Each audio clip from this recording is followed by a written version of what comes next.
Egunon guztioi eta ongi etorri bigarren kafera. Gaur bereziki arrantzaleei eskaini nahi dugu irratsaioa. Izan ere urtarriaren 26a arrantzaleen mundu eguna omen da. Ez nahastu arrantzaren mundu egunarekin, hori azaroaren 21 baita, ez da arrantzaleen patroiaren egunarekin ere, hori ekaina amaieran izaten da. Hori data festa. Kasua kasu, aitzakia baliatuko dugu arrantzalei omenaldia egiteko, gure herriaren historian oso garrantzitsuak izan baitira.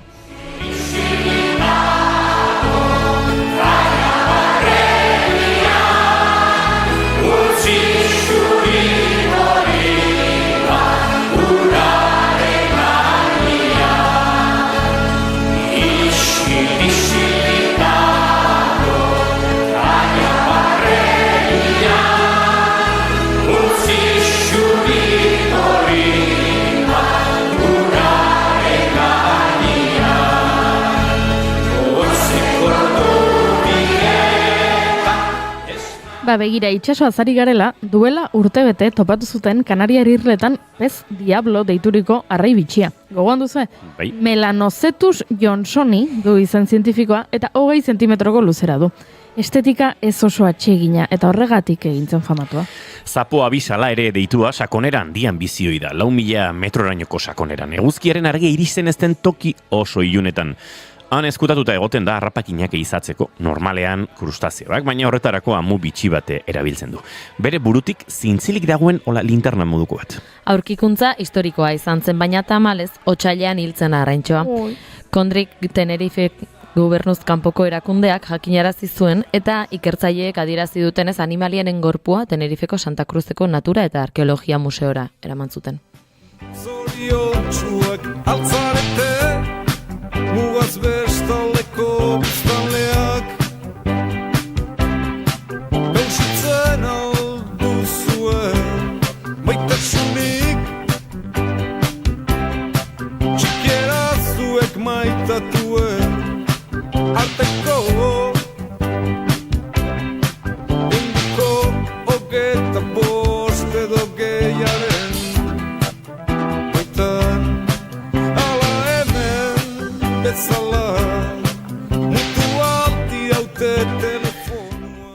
Begira, gaurko egun egoki izan daiteke horrelako ikerketak azpimarratzeko. Izan ere ingurumenaren inguruko heziketaren mundu eguna da gaurkoa.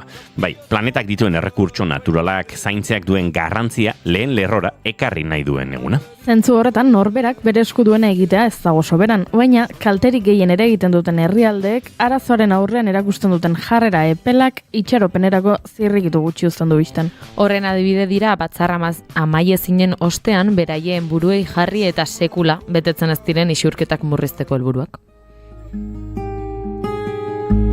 Ze kantu politia da nau. Larrian susurlatu zidan Irraziman zoaz orain imendikan Betiko da itoa xorien kantua Oiana geizkidela dute ulertua Kia bada deneta dolamena airean nundira azaikajo Aizue, eta gaurko egunez duela 20 urte Euskal Wikipedia 5.000 artikulura iritsi zen.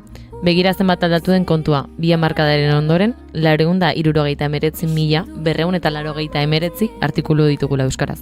Agian jende askok ez du ezagutzen, beraz Wikipediako azala gomendatu nahi dizuet gaur. Bertan agertzen dira asteko gaia, eguneko irudia, azken egunetan gehien irakurri diren Wikipediako orriak eta abar luze bat. Adibidez, gaur nabarmendu duten irudia, Indiako iparraldeko Himachal Pradesh estatuko sagardiak dira, elurpean.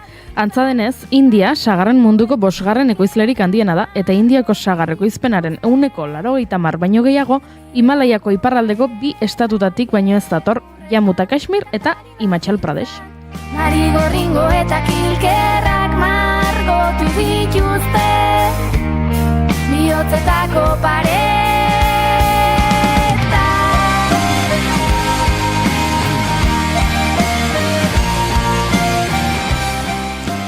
Gu ere nahiko elurtuta gabiltza bai, azte guralia oparitu digun Ingrid Ekaitzak.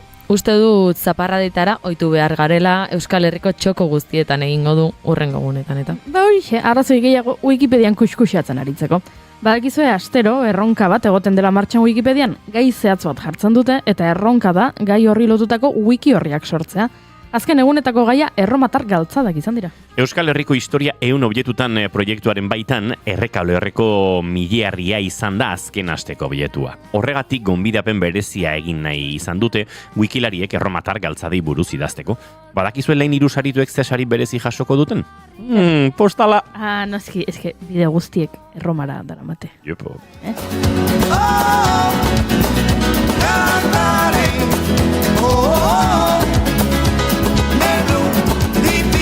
Di blu, felice di stare lassù, y volando, volando feliz me encuentro más alto que el sol, y me talla en el mundo sale con el paso de mí, una música dulce tocada solo para mí.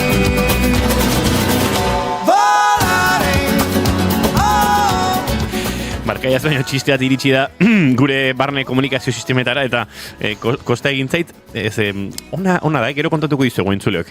Baina tira horrez gain astero asteko gaia bozkatu daiteke Wikipedian. Duela 2 aste ingenieritza genetikoa izan zen, hau da, organismoen ezaugarri genetikoak aldarazteko aukera ematen duten tekniken multzoa, DNAren organismo batetik besterako manipulazioa eta transferentzia ahalbidetzen duen teknologia horri esker, espezie berriak sortu, akats genetikoak zuzendu edota konposatu berriak sor daitezke.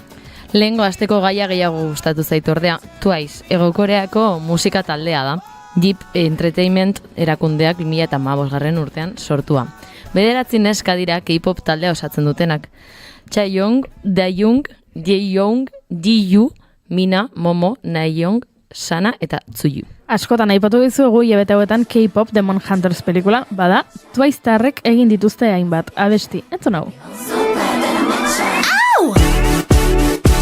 Step 1, do my highlight, make me shine so bright in the moonlight. Step 2, silhouette tight, baby even my shadow looks good, right? Step 3, with a hair right, make you look my way with your hard eyes. Step 4, get you on the floor, make you say more, more, more. Gonna say, I'm feeling all your attention on me.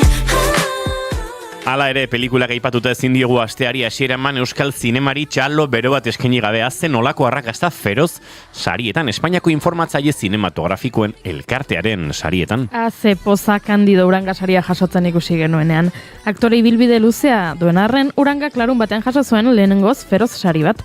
Mas Palomas filmeko talde guztiari eskerrak eman zizkion eta zoragarri eritu zen euskaraz eta galegoz. Nagore Aranburuk ere saria jaso zuen, taldeko emakume onenaren saria, Los Domingos filmean egindako lanagatik.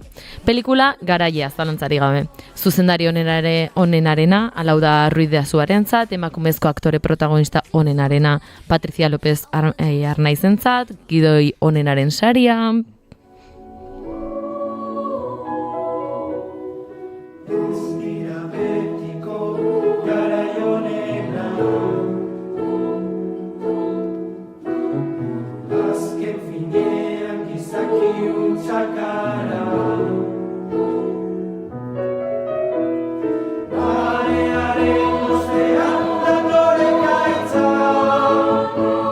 Eta guk astelena denez, pelikula eta telesaien inguruan aritzeko autua egin dugu puri-purian tartean. Denetarik izango dugu gaur dokumentalak, zuzeneko emisioak, reality showak.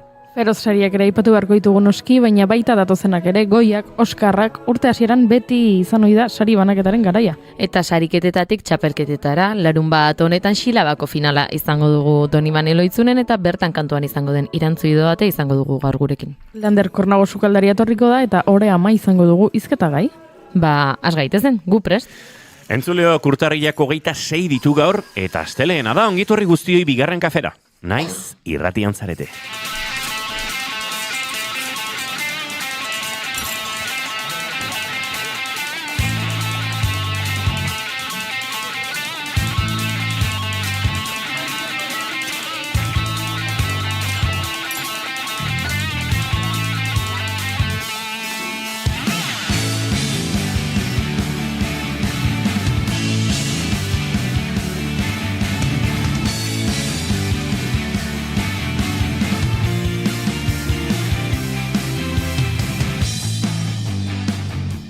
zuekin entzuleok June Romatet Ibarguren egunon. Egunon. Eta zuekin Goiuri Ezeizarandia egunon. Egunon.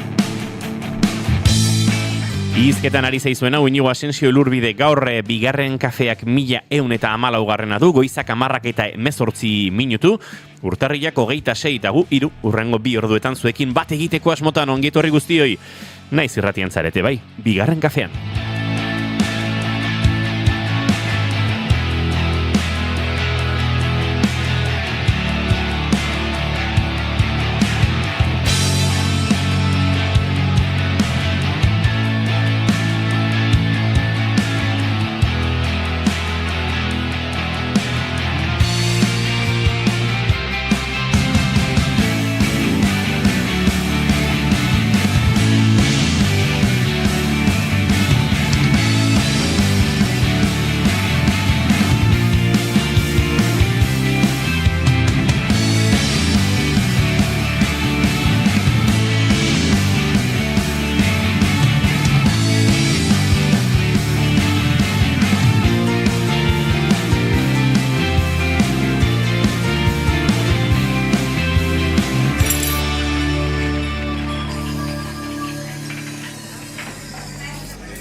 Gabe bat baino latzago ta urteak egun baino gehiago 574 ohut samina zabaltzan. Goizeko 10:20 eta kantu puxka honekin, 574 ertzainaken kantu honekin, abiatuko dugu gaurkoa, 1114 bigarren kafea hori, 2228 kafe dira. Bina izan balira, baina nik gaur 3 hartu dut, beraz, horrek pentsatzera eman diezaguke, akaso 3000 kafeti gora hartu ditu dalanik entzulen konpainian. Ziurrenik bai, polita, nahi gabe atera dago. Nire, zenbakiekin nola txiribueltak egiteko joera errekurrente bezain traketxe honetan, hortxe agertu zaizkite, 3000 kafe poetiko xamar hauek, baina maite duten tartean murgildu behar dugu, eta maite duten tartean murgiltzeko, zer hona hau zabalkari zinela? Ez. Hau gola zabalpez. June Romatet Ibargureni eskatu behar diot bere maite duta.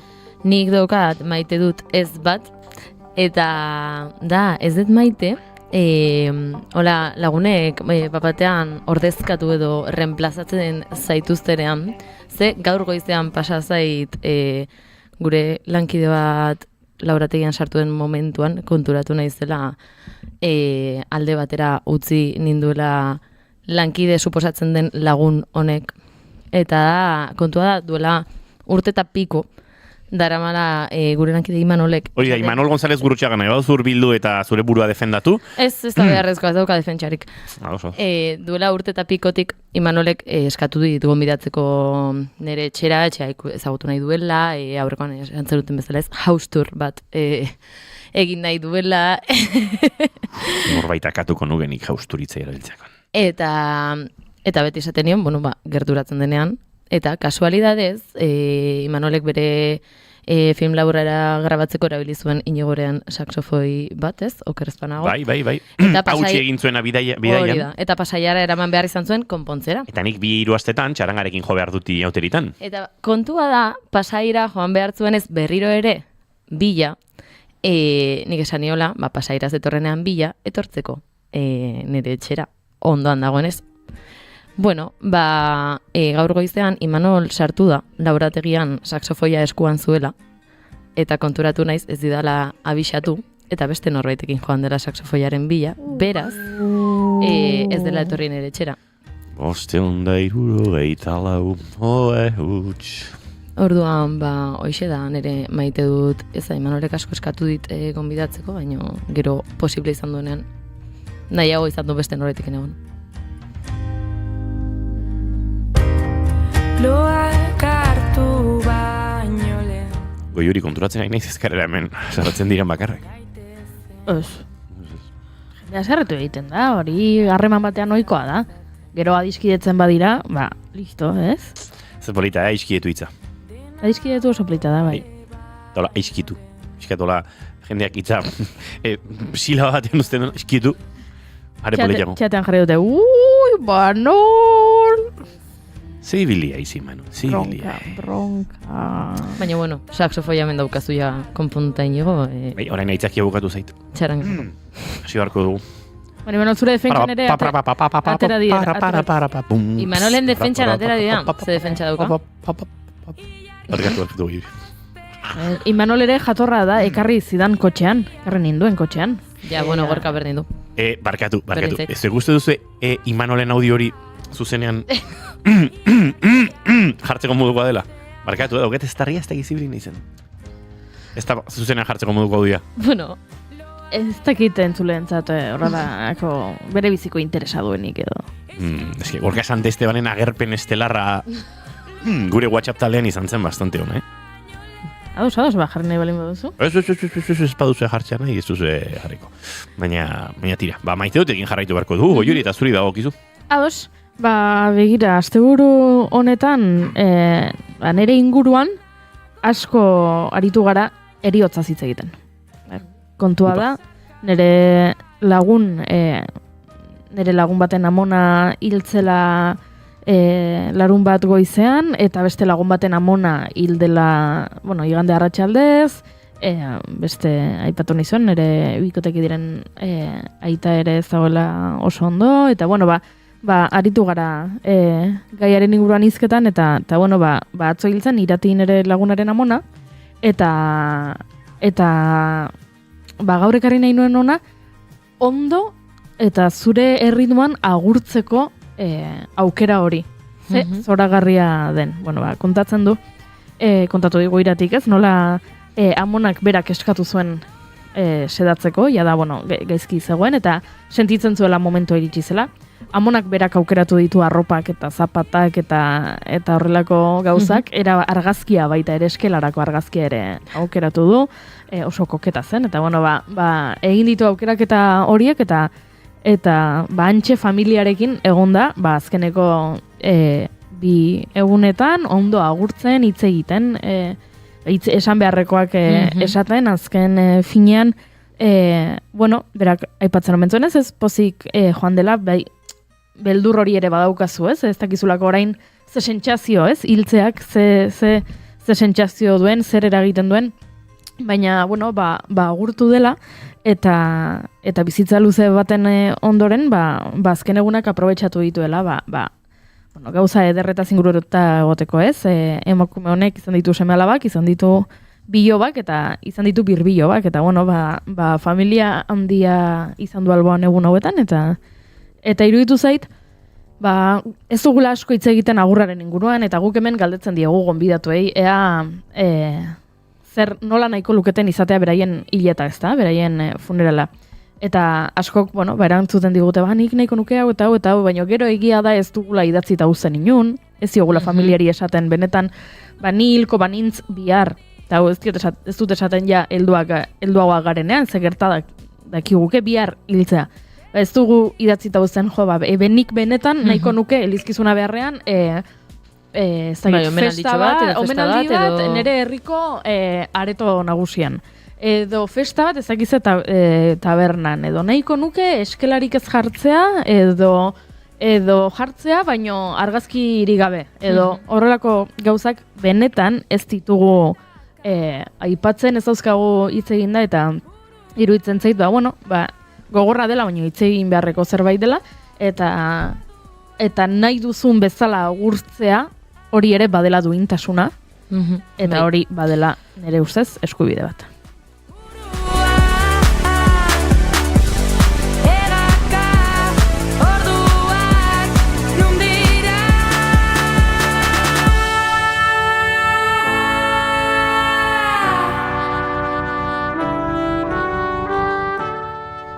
Nik maite dut ez bat ekarriko dut gaur gurera atzo goizean abiatu ginen, goizean goiz Donibane Garazi ingurura, antxe Esteren Zubiko arroia izango da, ez dakit, Euskal Herrian horrela dagoen arroia ederrenetako bat, baditu gehiago, Irunberriko asaterako, eta beste batzuk, baina oso leku ederra da.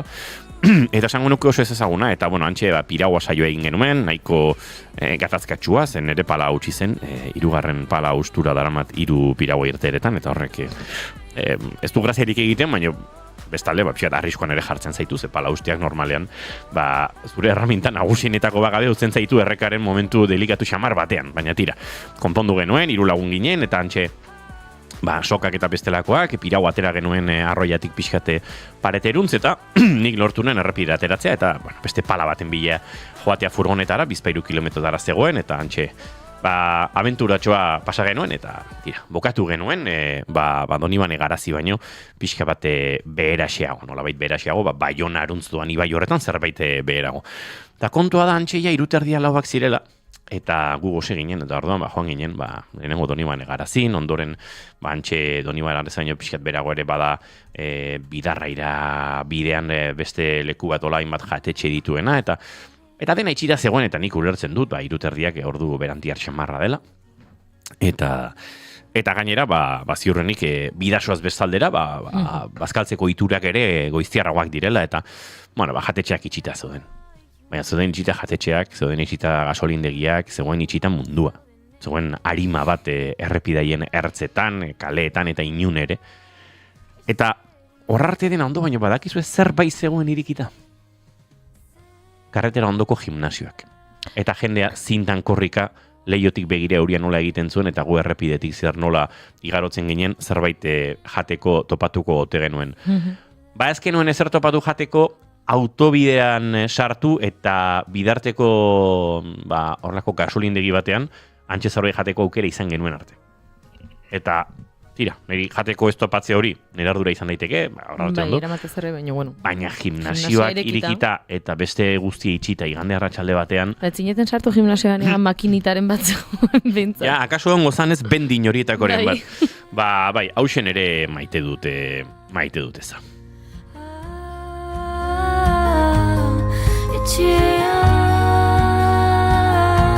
Eta zeatik ez, ari gara entzuten, etxeari kantu honetan gabiltza, eta zeatik ez tarrak noiz eta asteazken honetan izango ditugu gure elkarrizketa akustikoetan.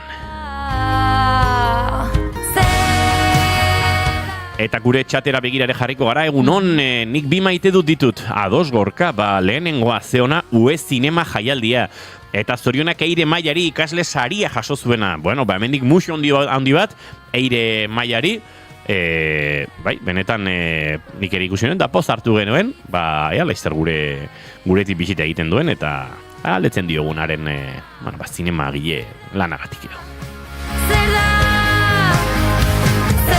Eta besteak gaur noala, lehen aldiz kontzertu bat ikustera, lehen aldiz asteko kontzertu bat ikustea, horrek esan nahi du, astean zeharreko. Igual bai, astean zeharreko. Igual bai, ez, astelen buruzuri batean. Bai, astelen batean kontzertu bat entzuten. Indaberen azken kontzertua, bira ontako azken kontzertua, ez da? Nola baite, diskoaren aurkezpen hori da. Daban iluntzean, eta gaur bai, dantza aparta egin duzue, sasoi honekoa, Imanol, nire etxera etorri ere bai, diote mendik. Ez da juneren joan eta... Lasai, ez da jungo. Eta mendiote, egunon gaztiak pasaira ze karbaioren gana, pentsatzen dut, Imanol karbaioren gana joan gozela sakso hori konpontzera. Ui, Manol. Manol ere jatorra da, ekarri zidan kotxean, bai, hori ikusi genuen, bai, jakin genuen. Imanolek ez daka barkamenik. Gusten? Eta, hemen diote, nik festa omenaldi bat, indiokerren serio ben gainigo eta nire maite dutak. Zetu zer ulertu Gorka. Sentitzen dut, baina gure txatean, hasiko gara, spameatzen gauzak. Spameatzen ez, beste hitz baten bilan abilez.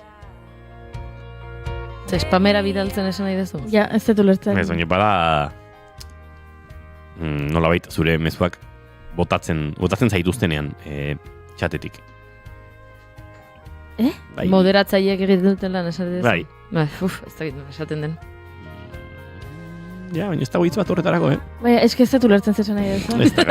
Ez da garrantzitsua. Betatuta, zentsuratuta zaudela? Ez. Esketzinen entzuten ari. Etzen entzuten ari eta agerian geratu da. Entzuleok. Lore hori Kasu zipitzik eri ez dut egiten goiuri ere ez izan handiak.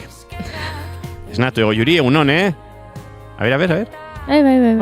neurri dena da orlegi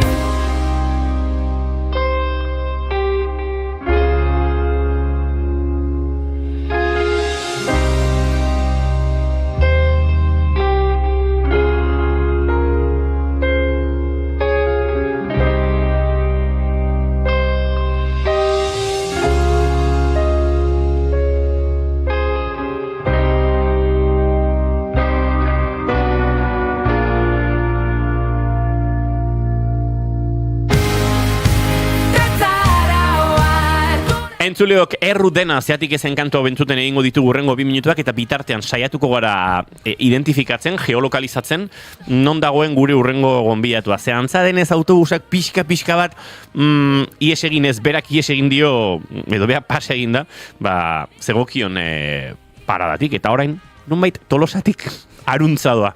Baina, zer duzen horabidetan? Alegin dagoen, Anoetan dagoen, Bilabonara iritsi den, autobusa zuzena zen eta Donostian dagoen bueltan. Madrilerako autobusa ere pasatzen da ordu honetan. Benidorrerakoa gauetan izaten da. Segituan konponduko dugu hau entzuleok, euria banitz bezala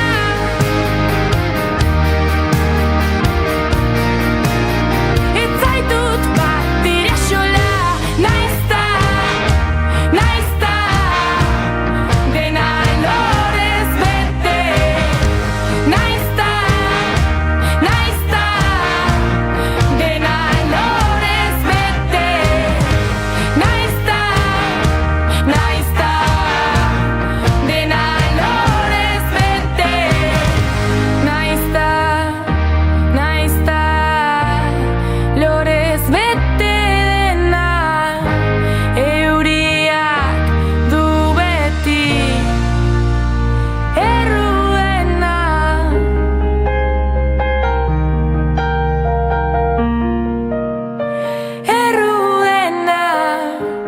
euriak du beti erruena. Oraintxe 48 gradu, 17 minutu mego ekialdera, hau da momentu honetan, daukagun ubikazioa entzuleok, horrek esan nahi du, tolosan ez dagoela. Oraintxe bertan jaso dut mezua orain non dagoen eta non jetxi den, edo jausi, berak idatzi den moduan, eta ordizian jetxi da. Serioari zara? Ostia, oso momentu guapo izatzen ari hau. Orduan, esan dit bus bat hartzen saiatuko duela, eta ondo behiratuko duela hartzen duen autobusa, eta lehenbailen etortzeko aukera daukan, ondo jartzen didanagatik ondo begiratu badu eta ondo galdetuko duela ezpadere autobusera igo baino lehen, baina ala ondo hartzen baldin badu 11 inguru edo izango omen da Tolosan, ea ez den bus ez nosten. Vale, borduan, bai ez da ezakegu, 43 minutu, 43 gradu, 3 minutu eta 17 segundu iparraldean, hori latitudeari dagokionez eta longitudeari dagokionez, 2 gradu, 10 minutu eta 42 segundu. Hori da, orentxe irantzi duateren ubikazioa, kokapena, zehatza. Norbait eta xistalanak egin nahi baizkio, ekarri Tolosara Rondilla kalera mesedez.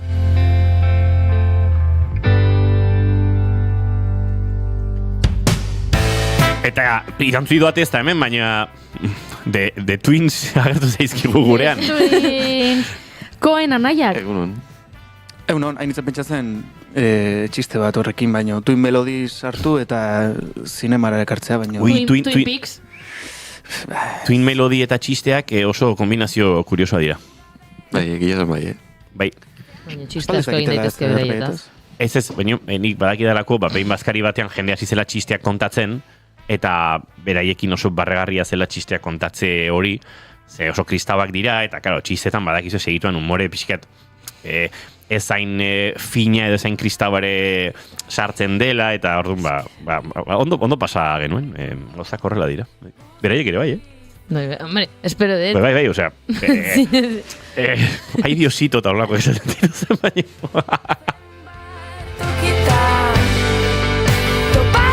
Imanol González Gurrutxaga, egunon. Kaixo, egunon. Eneko Iturbio Otamendi, egunon. Egunon, bai. Egia da, anaiak dirudizu. Guapo, momento oso guapo. Ja, ez dakit. Gaur gaina nik bizarrakin, zuk bizarra feitatuta, nik ia pixka moztuet, zuk flekillo gehiago zu. Pixka junto zaitezkete gehiago, bestela, ez dakit, 16 milimetroko lente bat jarri barko dugu kamara honetan zuek ikusi alizateko. Horrela bai, horrela asko zabeto. Puri antartean murgildu bar dugu entzuleok, etzen hau asmoa, gaur saioaren amaiera aldera egin nahi genuen tarte hori, baina, irantzu idoatek bere tokia munduan topatzen duen bitartean, guk hemen egingo dugu zinema eta telesaitarako tartea. You got the cinema.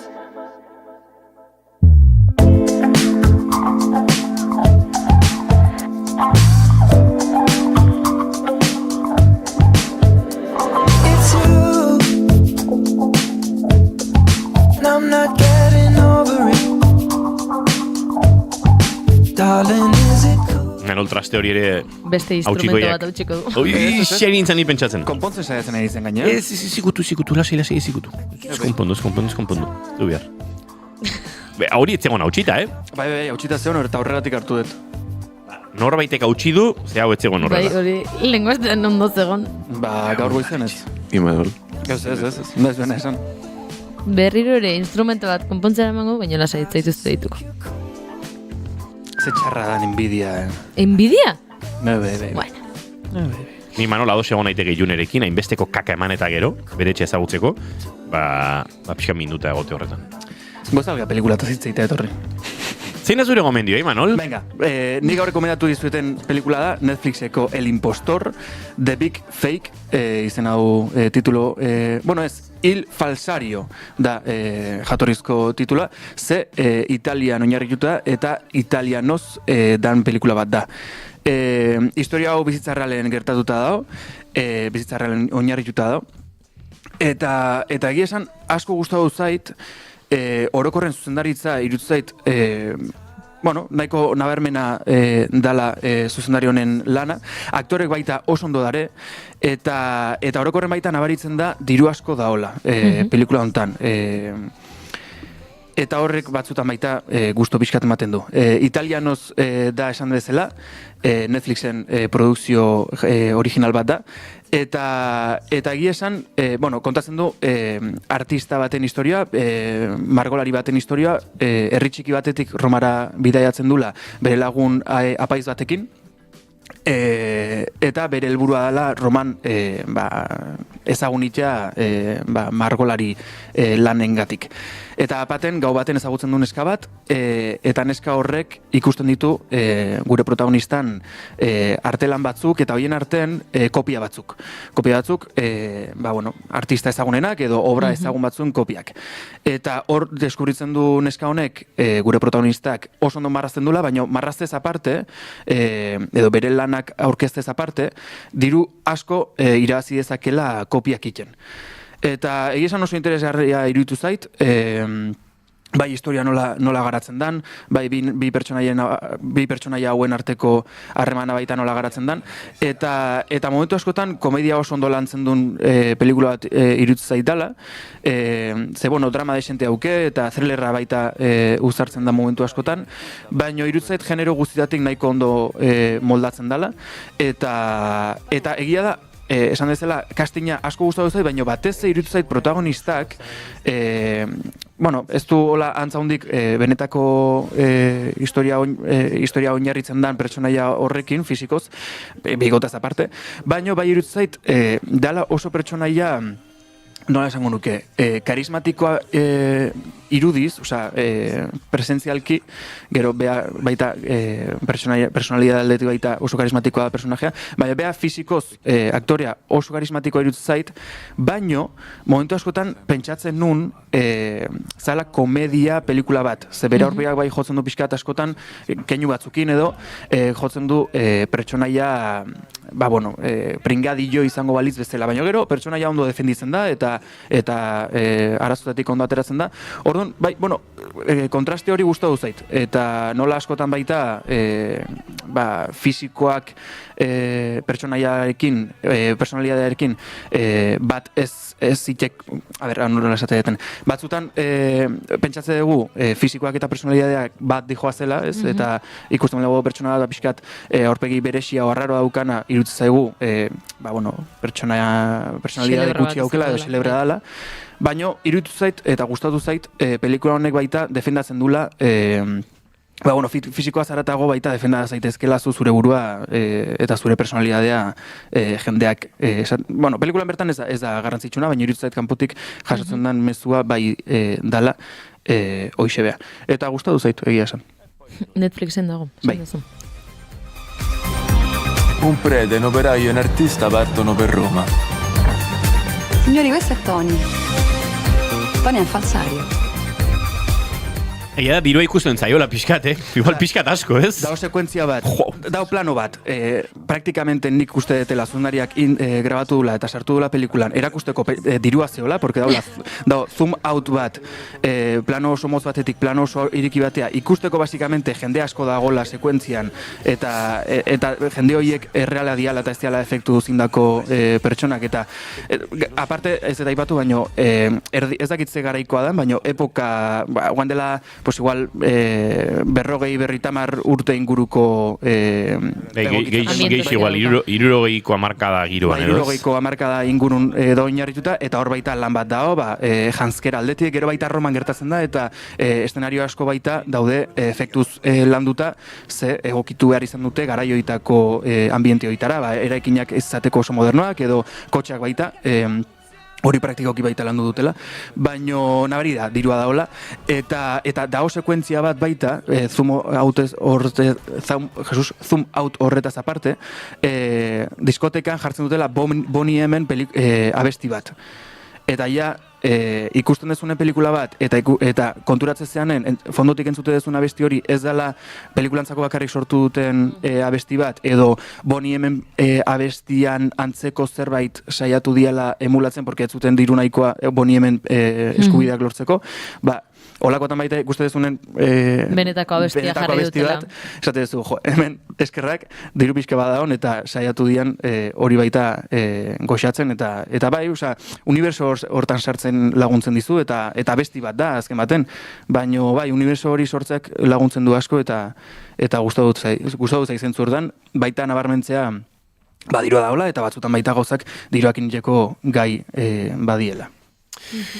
Ederki, hemen nabile aurrekontuaren bila, baino ez dut topatzen, Imanol. Ja, eske Netflixen originala izan da, nik uste publiko ez dela izango. Ez da deklaratuta. Laguntzak eta daudenetan jakiten da baino. Tira, ez dakigu baino bai, ikusten da hemen dirua dola. Edo bestela, 4 milioi euroekin ez dago egin dago. Edo bestela oso ondo kudiatu dute dirua eta ematen du daukana baino gehiokin dutela. Ez du maten, baino bueno. Bai, egin daiteke diru gutxiagorekin gauza oso onak, baina abia puntu batetik, ez eta ikusten da bai. Dirua, hola izu. Hauxe lehenengo proposamena, Netflixen ikusgai, El Falsificador, ingelesez The Big Fake, eta italianoz... Il Falsario. Il Falsario. Eman bueltat.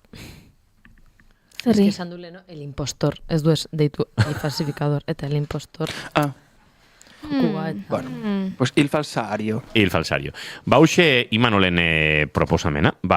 Nik botako du nerea, zuek zuena, nahi da zuena. Nik botako dut. Venga, Goiuri. Vale, nik ekarri dizuet gomendio bat. Ekarri dut dokumental bat, Netflixek estrenatu duena pelikula formatuan, dokumental formatuan, esan nahi dut ez dituela ez zuela atal bat baino gehiago. Da, atal bakarra, ordu tapiko, eta bertan kontatzen dute Elizabeth Smarten historia. Zein da Elizabeth Smart? Elizabeth Smart estatu batuetako 14 urteko neskato bat zen, 2002ko ekainean bere logelatik baitu zuten. Bere logelan zegoen bere 9 urteko aizparekin eta gizon bat sartu zen, etxera, logelara, eta Elizabeth eraman zuen, esan bezala 14 urte zituen, aizpa txikiari esan zion isilik egon edo akatu egingo zaitut. Eta orduan, 9 urteko neskatoa isirik geratu zen, gizon honek hartu zuen Elizabeth eta eraman egin zuen, eta joan zirenean, 9 urteko neskatoa gobetik atera zen, eta gurasoen logelara joan zen esatera, norbaitek Elizabeth baitu du. Bueno, hori da abia puntua, ez da? Netflixek egin duen dokumental honetakoa. Iruditu zait, ondo eginda dagoela dokumentala, bueno, baina beste true crimeko beste dokumentalak bezala, ez? Ez da nabarmentzen bagian ez da egit berezitasunak ditulako, ez teknikoki, ez da narratiboki, orduan zergatik ekarri dut ona? Bueno, gaurkoan ekarri dut ona interesgarria egin zaidalako dokumental hau, bahiketaren ikuspuntutik baino, generoaren ikuspuntutik. Kontua da, kontatu egingo dizuet, eta entzulei hemen doakizue abisua pixka bate spoilerin jo goztakit, jarri dezakegun horrela disclaimer soinuren bat, horrela spoilerrak egitera noalako. Orduan, entzulei esango diegu. Ikusi nahi balin baduzu Kidnapped Elizabeth Smart, ez entzun hemendik aurrera kontatzera noana, baina... Kontatu 5 minututan. Bai. Beraz, 3, 2, 1, kontatzera noa. Bueno, baitzen dute Elizabeth esan dudan bezala. Eta joaten da, aizpa gurasoen gana esatera baitu egin dute, eta orduan hasten da ikerketa. Poliziarekin hitz egiten dute, eta esan bezala kokatzen da hau estatu batuetako Utahko estatuan. Salt Lake City konderrian. Bertan oso fededunak dira, erlijioaren jarraitzaileak, eta horrek zer esana du kasu honetan. Hasten dira ikertzen, badaukate hasieran susmagarri bat, badela beraien etxean, dirudunak ziren, nahiko dirudunak, eta etxe handia zaukaten, lorategiarekin, eta etorri omentzen gizon bat lorategien lan egitera, eta hori gizon susmagarri bezala, atxilotu egiten dute. 9 urteko neskatoak esaten du, ez, gizon hau ez da. Baina, ez poliziak ez da familiak ere 9 urteko neskatoari ez diote jaramonik egiten. Ze, azken finean, 9 urte besterik ez ditu, gaua zen, urduri jarri zen, ze bere aizpa baitzen ari zen norbait, agian, ez ziren fiatzen asko 9 urteko neskato batek esaten zuenaz. Hori ja niretzako lehenengo red flaga, ez? Hau da gertatu denaren lekuko bakarra, eta ez zara fidatzen berak kontatzen duenaz, baina, kontua da, gauza bategatik edo bestearengatik susmagarri hau ikerketatik kanpo geratzen dela, ikusten dutelako, ez, beste norbait izan dela, eta orduan hasten dira ikertzen familiako kideak. Ze bahiketetan, eta berezikin neskagazten bahiketetan ohikoena da, familiako edo inguruko norbait izatea.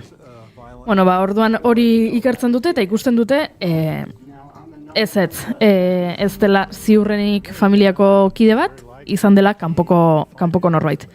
Eta non dokumentalean agertzen zaigun Elizabeth. Orduan, zuk kasua ez baduzu ezagutzen, hasieran ez dizute esaten Elizabeth bizirik dagoen edo ez, baina bizirik dago, eta antxe agertzen da. Eta Elizabethek kontatzen du gizon batek baitu zuela, Emanuel izeneko gizon batek baitu zuela, eta berarekin eraman zuela, Emanuel ez egoela beste emakume batekin, antza denez bere emaztea zen emakume batekin, eta Elizabeth baitu zutela gizon honen emazte berria izateko. 14 urteko neskatu hau. Kontua da, Emanuelek bortxatu egiten duela Elizabeth.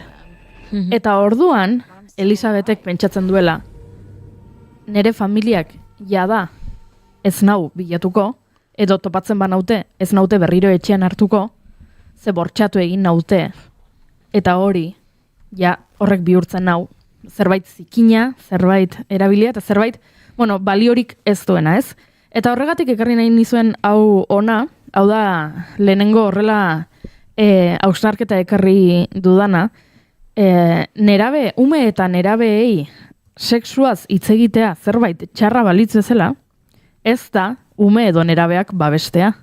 Da, beraiei sortzea nolabaiteko errua buruan, eta orduan zer gertatzen da, Elisabetek entzun zituela bere izenak, nola basoan bere bila ari ziren, eta esan zuen, ez naiz joango, zen nola gizon honek bortxatu egin hau, eta nire bizitza guztian erakutsi didaten sexua zerbait txarra dela, nire familiak ez nago onartuko, etxetik botako naute, orduan ezin naiz etxera itzuli.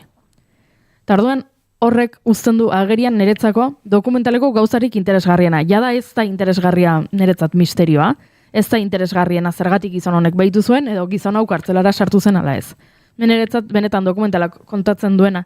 Eta ez dute, gero gehiegi sakontzen gai honetan, baina ikusle bezala ekarri nahi nizuen hau, ze uste dut sakontzeko moduko zerbait dela eta beste dokumental bat merezi duela. Benetan edukazio sexual faltak, sexua heziketa faltak, benetan ze eragin izan dezaken gazte eta neraben buruan. Neska honi erakutsi izan baliote zer den sexu harreman bat. Sexu harreman batetan gertatu daitekeela ez egotea baimenik, eta orduan bortxaketa bat zer den, sexuak etzaituela ez dizula balioak entzen, sexua izateak ez, edo zure virginitatea galtzeak ez duela eraginik zure balioaren gan, pertsona bezala duzun balioaren gan, ez zarela okerragoa eta ez dela pekatua, bagian neska honek lehenago ies egingo zuken. Hori lehenengo gauza.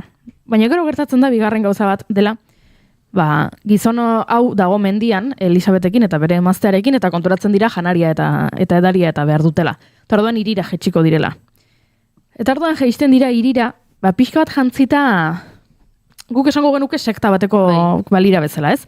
Zuriz jantzita, ze gizon honek, bahitzaileak berak pentsatzen zuen bazela, jainkoak bidalitako norbait, ezta? Eta orduan bere lana bazela, fedea, jendearengan edatzea, zabaltzea, misiolari bat balitz bezala.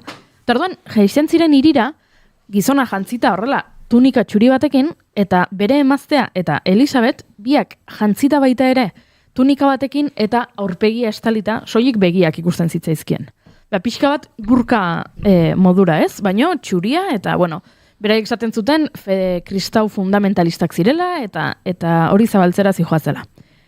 Herritik joaten ziren, erosketak egiten zituzten, liburutegira joaten ziren, tabernetara joaten ziren, ez zuen inork ezer esaten. Ikusten duzu gizon bat bi emakumerekin horrela eta ez duzu ezer esaten, hori ja hasteko niri arraro egiten zait. Baina badago momentu bat, liburutegi batean, polizia batek topo egiten duela beraiekin. Gogoratu ikerketa abian dagoela, 14 urteko neska hau desagertuta dagoelako. Eta orduan galdetzen dio, poliziak gizon honi bahitzaileari, zurekin dauzkazun bi emakume hauen aurpegia ikusi nahiko nuke. Ze neska baten bila gabiltza. Eta beraien aurpegia ikusi nahiko nuke. Eta bahitzaileak esaten dio, ezin dizkizut emakume hauen aurpegiak erakutsi, zen gure erlijioaren aurkadoa. Gure erlijioan, soilik, nik, naizela beraien aita, gezurra zela, baina hori esan zuen, beraien aita naiz eta nik beraien aurpegiak ikustitzaket, eta gero, ezkontzen direnean, senarrak ikustezake beraien aurpegia, baina beste inork ez. Gure erlijioak hori diolako. Tarduan zer egiten du poliziak? Ados. Eta utz egiten ditu, joaten. Eta hemen ere, iruditzen zait, hankasartza ez dagoela soilik ikerketa bat zegoelako abian, 14 urteko neska baten bila da bilelako, eta poliziaren gatik hau dala hankasartze izugarri bat, ze bera zen, Elisabet zen, eta bere bila ehari ziren, ikerketarik ez balego ere, nola onartzen du, pertsona batek eta gizarte batek kasu honetan, eta estatu batuetako herri hontako gizarteak kasu honetan, badagoela gizon bat esaten duena, emakume hauen aurpegia soilik ikustezake beraien aitak eta beraien senarrak. Eta hori gizarte bezala onartu egin behar dugu, ze sinesmena hori da, ez? Beraien erlijioa hori da. Hemen ere, sekulako, genero arrakala ikusi dut, eta sekulako bortizkeria eta indarkeria matxista, ze gizon horrek onartu zuen, bida, zure fedeak esaten balin badu soilik senarrak ikustezakela bere aurpegia, ni naiz eta polizia izan nik ez dizut eskatuko, ez diot esango neska honi bere aurpegia erakustezan, ze klaro, soilik bere senarrak ikustezake, eta nik hau onartzen dut. Eta hau da, beste adibide bat, askotan aipatzen dugun, nola esaten da? Orain, bortxaketaren kultura. Bortxaketaren kultura zitza egiten dugunean, hau horrelako beste adibidea ba, hemen ze konplizitate dagoen. Polizia horrek, ziurrenik bai, topatu nahiko zuen Elisabet eta bere lan egin nahiko zuen, baina polizia horri iruditu zitzaion, ba, gizonen arteko konplizitate horretan, ba, eskubidea zeukela gizon horrek, ondoan zuen neskaren aurpegia estalita mantentzeko eta ez erakusteko.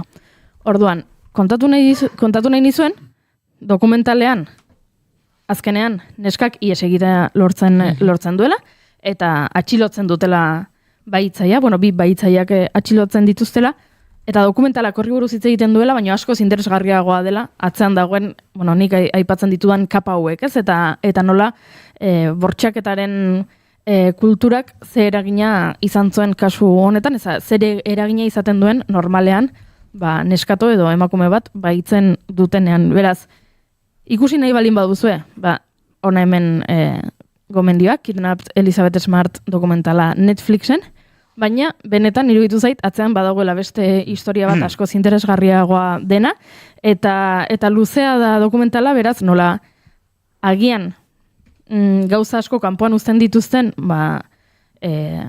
gomendatuko nahi, beraz, hementxe laburpena. Goizeko 10:40 minutu, Laster 11 izango dira, eta guk ohiko baino pixka bat lehenago egingo dugu salto, azken ordukoaren bila, estudio zentraletara, eta Laster Imaloneko eta Irurok gure proposamenak ere, helaraziko dizkizuegu, baina Itxaso Leonkareaga Bilboko estudioetan dugu. Itxaso, egunon? Bai, egunon Inigo eta egunon entzuleok, astelen goiz honetan ezagutarazi ditugun kontuen artean, nabarmenduko dugu martxoaren 3 ikasle greba deitu duela ikamak eta hilaren 17koarekin ere bat egin. Atzo gaur eta beti ikasleak lehen lerroan lemapean, memoria historikoa eta herriaren subiranotasuna erdigunean jarriko dituzte bi egunekin, bat egin du ikamak martxorako. Hoietako lehena martxoaren 3 izango da esan bezala, Espainiar poliziak Gasteizen 5 langile erail zituenetik 50 urte beteko direla eta memoria historikoaz eta ikasle mugimenduak transmisioan zein langile borrokan daukan garrantziaz jardu nahi dutela dio ikamak. Hori dela eta ikasle greba deitu dute egun horretarako eta gainera maila nazionaleko mobilizazio egingo du ikasle antolakundeak Gasteizen eguerdiko 12etan elurretatik abiaturik. Eta martxoaren 17an bestalde Euskal Gehiengo sindikalak deitutako greba orokorrera batzen dela azaldu ikamak, gauzak horrela gutxieneko soldata hemen erabaki SMI 1.500 euro, mejorar salarios para repartir la riqueza lelopean mobilizatuko den sektoretako bat Euskal ikasleria izango dela nabarmendu dute. Ela besteila Ziru eta Etxalde dira greba hau deitzen duten sindikatuak. Greba honetan burujabetza ariketa bat planteatzen dela eta ikasleriak bertan ezinbesteko papera betetzen duela argi daukate ikamak ohar batean azpimarratu duenez. Eta bestalde geure mugetatik kanpo, Euskal Herritik kanpo, kontatuko dugu ere Oskar Puente, Espainiako garraio eta mugikortasun iraunkorreko ministroak ez duela baztertu zibererasoaren hipotesia gaur goizaldean, Kataluniako Rodalies zerbitzuan izandako gora beretan, izan ere, 2 aldiz izan dira arazo informatikoak oso denbora gutxian Adifen kontrol zentroan. Puentek Televisión Espainolan egin ditu adierazpenok eta zehaztu du oraindik ez dakitela zer gertatu den eta ez duela ezer elikatu nahi. Halere orain garrantzitsuena zerbitzua aurrera ateratzea dela azpimarratu ministroak. Jelidako istripuaren ondoren izandako geldialdiaren ostean 5 egunez zerbitzua ia erabat etenda egon eta gero. Eta informazio praktikoa berritze aldera etxera itzuliko gara aipatzeko lehentxeago gaur goizean eman dizuegula Deban izandako trafiko istripu baten berri Bilboko noranzkoan, esan dezakegu dagoeneko istripua amaituta dagoela eta herri guztiak zabaldu dituztela zentzurretan, beraz autopilaketak ere gutxituz doaz pixkanaka. Hauek orain arte kontatzeko ditugunak ordubete barru itzuliko gara. Eskerrik asko Itxaso Leon, guk aurrera egingo dugu. Oraindik hainbat proposamen egiteko ditugulako ez Imanoleneko eta Irurok, baizik eta Juneeneko eta Irurok. Eta June, zu izango zara aurrena, beraz? Bale, nire gomendioa telesail bat da, Netflixekoa da ere, eta His and Hers izena du, gaztelaniaz Elieia. Itzulpena ez dago erabat ondo egin da, baina hori da izenburua. Bad things happen. Because you bring them on yourself. Headstone on the grave. All my life. They found a body. Let me take it as a field reporter. It could be nothing. I think we both know it's not nothing. And I don't want the world to know. Telesaian, protagonistak Ana eta Jack dira, Tessa Thompson eta John Bernthal aktoreaek egiten dituzte pertsonaia hauek, eta ikusiko duguna da, bada thriller misteriotik badaukan telesail bat, 6 kapitulotakoa, kapitulo bakoitzak 40 eta 45 minutu artean irauten du, eta hemen ikusiko duguna da, eta hasiko dena da, Anaren herrian eta Jacken herrian hilotza bat agertuko da, pertsona bat hilda agertuko da, eta gainera agertuko da, ezagitien 30 piko labankadarekin hilda. Eta hemen ikusiko ditugu justu bi pertsonaiak. Jackek badauka bere lana investigadore lana da, eta Ana berriz kazetaria da. Ana ikusten dugu hasieratik bere garaian izan zela telebista kate oso garrantzitsu bateko lehen aurpegia edo lehen kazetaria, aurkezle moduan dabilena, eta orain bueltatu dela urtebete ondoren bere postu hori berreskuratzeko asmoz. Ikusten duen ez badagoela beste pertsona bat paper horretan, erabakitzen du bere herrira joatea, heriotza hauen inguruan ikertu, eta honen berri ematera, alik eta gauza edo informazio sekretu gehien ateraz, eta nabarmen geldituz telebista aurrean. Eta hasieratik ikusten dugun gauza izango da, bien artean badagoela oso harreman arraro bat, Jack eta Anarenan, eta lehenengo kapituluan Jacken kideak galdetzen dio Jacki, baina zuk pertsona hau ezagutzen duzu, eta erantzuna da, nire emaztea da. Eta hortik aurrera hasten dira batak informazioa behar duela, besteak ikerketa aurrera eraman nahi du, baina zailtasun ezberdinak topatuko ditu bidean, eta herri oso txikia izan da, joango dira pertsona ezberdinak hiltzen, eta hemen gertaera ezberdinak egongo dira. Neri asko gustatu zait, naiz eta nien naizen horrela tentsio aldetik ez zaizkit gustatzen thriller estiloko telesaiak, baina oso gustora ikusi deten telesail bada, azkar ikusten da, eta hori 6 kapitulo dira, beraz neko azkar ikusten da, eta gomendagarria da. Netflixen ikusgai, izena joan zait, His and Her. The killer could be in this very room. I didn't hurt her, Anna. Do you know who did it? Entzuleok izan dokumental formatuan eta egiazko historia batean oinarrituta, eta izan fikziotik, agian azken bi proposamenak, intzaizkizue pixka bat horrela gogor, pixka bat thriller, pixka bat tragedia eta pixka bat tenso, eta nik proposamen leunago, gozoago bat ekarreko dizuet, oso minimalista, oso, esango dugu, kostumbrismotik edo egindako película. ¿Tú te'n recordes del teu primer amor? Sí. Va ser en aquest mateix viatge. Papa, mama, ens podem tirar? No està tan fred. D'aquí sí que tinc idea, això. Era d'aquí, ell. Un dia em va venir a buscar. Atentzio asko eman zidan pelikula honek arrazoi, igual inozo xamar batengatik, baina pelikula oinarrituta Danubio ibaian zehar familia batek egiten duen bizileta udarako zeharkaldi horietako batean. Danubio ibaia oso prest dago horretarako, pistak, bidegorri modukoak, nun gelditu eta nun lo egin ere nahiko prestatuta, eta plan oso politi izan daiteke, eta nik hori zagutu nuen, piraguaz Danubio jetxi nuenean, eta ikusten dituen jendea biziletan, eta esaten nuen, bada igual piraguaren behar tekniko-logistikoetatik aratago, erresago eta leunago egiteko moduko zerbait, ez?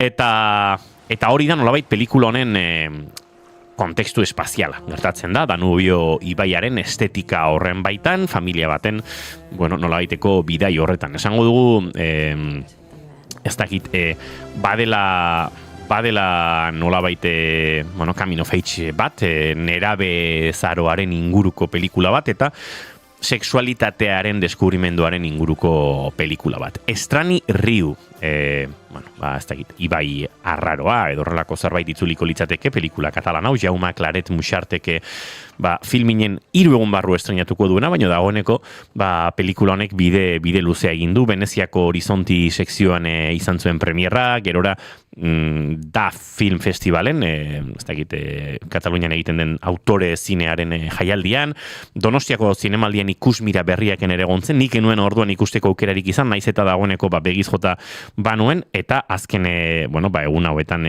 jakin dut, filminen estrenatuko dela, ostegun honetan, eta horregatik gomendatu nahi nizuen. Diodan bezala, oso pelikula goxoa, detaile oso txikietan oinarritutakoa, 16 milimetrotan dago filmatuta, intentzio konkretu batekin gainera, nolabait zine espresionista edo gozten zaio zuzendari honi, Jaume Clareti, eta berak espresionismo ere Aiona Monen gandik jaso zuen, bere Aiona Jaume Muxart, Katalunian eta arte munduan ezaguna izan zen margolari espresionista abstraktua izan zen, bere amona Russer Ayel, hau ere margolaria, baina pixkate Paul Kleeren giroan edo kokatzen da gehiago, eta pintura nolabait surrealistagoan eta berak 16 milimetroak aukeratu zituela, pixkat mihisearen estetika hori, koloreen enpastatze hori ere nolabait irudikatzen zuelako. Pelikularen oinarrian dago deskubrimendu sexual hori eta homosexualitatearen deskubrimendua esango dugu, eta nola hori haurtzaroan gertatzen den, eta pixka bat deskubrimendu horretan, eta nerabezaroaren estando horretan, familiaren gandik momentu batzutan urrundure egiten den, eta hor gertatzen dira, deskubrimendu personalak, deskubrimendu familiarrak, udako bidaia batean gertatzen diren konversazioak eta horrelakoak.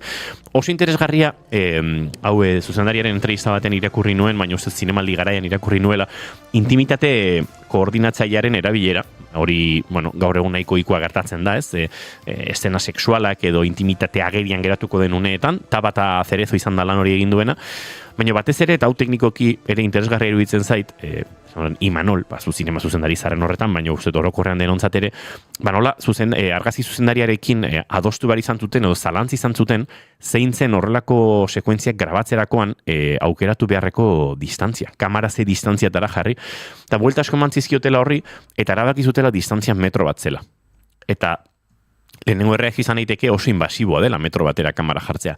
Baina ez zutela nahi kamara urrundu eta pixkat boieu funtzio bat hartzezan, ez ezalai, ez ezalai ezan, aditza falta zeit hemen, ez edin izan, barkatu, nolabait, kamara urrunetik eta urrunetik iskutuan begira ari den begi batzun irudikapena, baizik eta momentu intimo horretan, intimitate horren barruan egotea.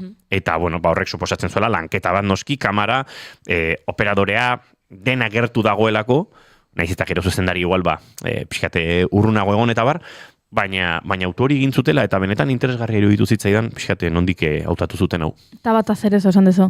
Tabata Cerezo izan da, Mas Palomaseko intimitate koordinatzaia, Los Domingosekoa, Romeriakoa, bera da orain hemen... Film handi guztietan dago, balaxe, eta pelikula ere ekarri dut nolabait, badagoelako nominatuta zinema zuzendari gazten Goya sarira, eta baita aktore hasi berri honenarentzat horrela itzultzen da, Revelación. Jan Monter da aktorea, eta Goya sarietan, bi izendapen horiek jaso ditu, gainera, bestalde, Kataluniako Zinema Akademiaren sarietan ere 8 izendapen ditu, eta tartean gidoia, Claret Muxartekin, Claret Muxarte barkatu, Meritxell Kolelekin batera, sinatzen duen gidoi hori. Ostegunen izango da ikusgai filminen, Estrani Riu. Benetan, nik ezin izan dut oraindik ikusi, baina pelikularen inguruan ikusi dudan guztiak eta asko erakartzen hau, eta hausen nire gomendioa ostegun ontarako. Eta goizeko 11 eta 11 ditugun honetan, azken gomendio bat ere badugu zuentzat, Eneko Iturbe zurea, Hamnet. Hoi barkatu mikroa. Hamnet. Pelikula hau pasaren urte bukaeran estrenatu zen, baina asteburu hontan iritsi da Hego Euskal Herrira.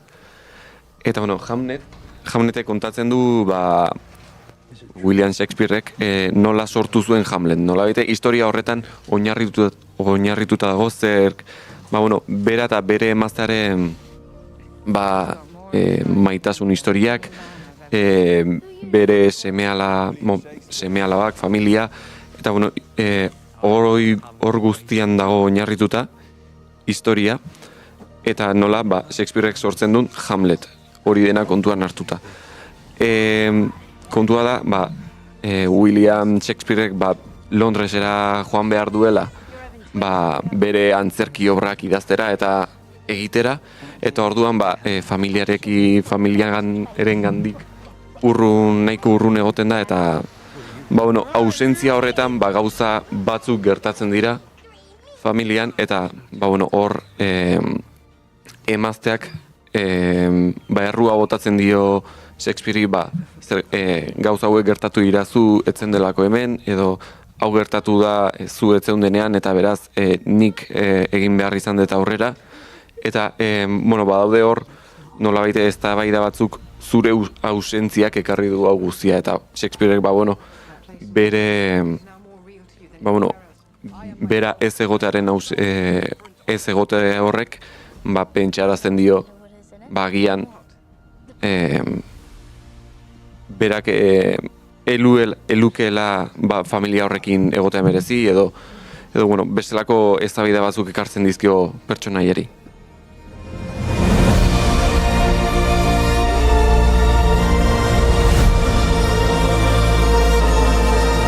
To die, to sleep, perchance to dream. What do you see? Eta, esan dut Shakespearen historian inspiratzen dela, pelikula, baina berez pelikulako protagonista Shakespearen emaztea da.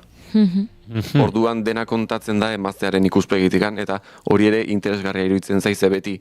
Nolabait olako biopik edo olako bizitza errealeko pertsonaien historia kontatzerakoan, beti kontatzen da pertsonaia historikotik, ez da, bera hartzen da ardatz bezala, eta hemen gustatzen zait ardatza ez dela Shakespeare bera baizik eta bere emaztea. Eta bere emazteak nola bizitzen duen hori guztia, senarra ez egotearen ausentzia hori, baita emazteari herrian esaten diote sorginen ondorengoa dela, ze basotikan dator, berak ere badun nola baiteko bere etxean beti izan da tradizioa aurrak basoan jaio behar dutela, eta orduan berak ere bere aurrei basora joaten da aurrak erditzera. Eta orokorrean asko gustatu zait pelikula, eta gero baita aipatu nahi nuen Hamleten pertsonaia egiten duena. Hamlet da Shakespeare eta Agnes emaztearen semea. 12 urte ditu eta oso lan ona egin du, ni harrituta geratu naiz, hain gazte izan da nola aktuatu dezaken pertsona batek, eta hori aipatzekoa da 12 urte soilik izan da nola aktuatu duen film guztian zehar. Gainera, pelikula okerrez balen banago Oscarretara nominatua dago, pelikula oberena, eta baita irabazi du drama asko pelikula obenaren saria Golden Globetan. Aurreko astean aritu ginen Nomadland pelikularen inguruan, zuzendaria bera, Chloe Zhao, zuzendari txinatarra, pelikula honen zuzendaria bera, horrek ere nolabait erakusten du maila handiko pelikulat eta zari garela, eta hemen ere esan daiteke aurrekontuz justu ez direla ibili. Ez, nabari da, aktoreak ere ezagunak dira. Adibidez, hori da, Paul Mescal dago Shakespearen paperean, eta nabari da dirua dagoela aurrekontu honetan, eta nik orokorrean asko gustatu zaidan pelikula bada, eta gomendatzen dizuet, hemen zaudeten denoi. Hauxe gure azken proposamena entzuleo, goizeko 11:16 minutu, oraindik gauza asko kontatu behar ditugu, eta entzulei kontatu behar diegu, dagoeneko, Ordiziatik Tolosara heldu dela gure gonbidatu galdua, gero kontatuko digu zertan eta nola ibili den Euskal Herrian egiten ari den trabesia partikular honetan. Ez da honen bale, entretenitzen gera birote bale. Frenorik gabe, tala pandera, norabiderik gabeko dela, batzutan negar bestetan algara,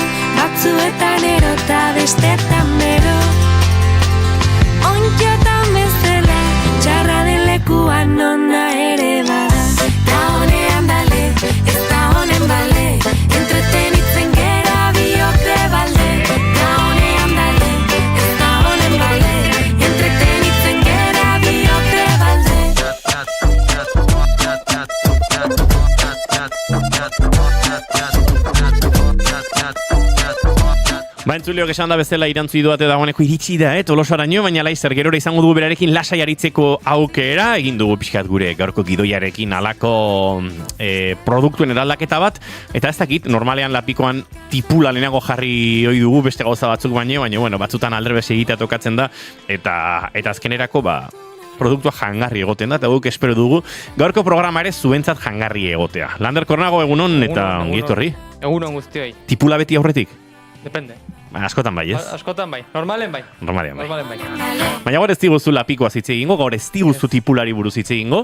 Beste kontzeptu baten inguruan, beste joera baten inguruan ariko gara. Oreama, orantza... Oreama eta hitz egingo dugu, ez? Igual gazteleraz batzu oreama pixka bat arrara dute zaie, o gazteleraz masa madere deitzean kontzeptua, ez? Egunero ikuste dugun zer da, denok ezautze duguna oso teorikoki oso ideiaz, baina gaur pixka hitz egingo dugu, testu ingurua, zer da benetan oreama, ze onura dakargin egunerokotasunen, ogiantzat, etxean ebai nola egin, eta noiz da benetan oreamadun ogi bat, eta noiz da azkenen faltxeade bat edo marketing produktu bat. Ados, hemen trampa dago. Egon daiteke. Hemen askotan, trampa asko dare, eta gehienetan oreamadun ogia dan ogia, ez da oreamadun ogia, edo, pixatola horrekin jolastu ben. Eta hortaz itzen dugu pixkat, noiz da benetan oreamadun ogia, eta nola identifikatu egunero gotasunen.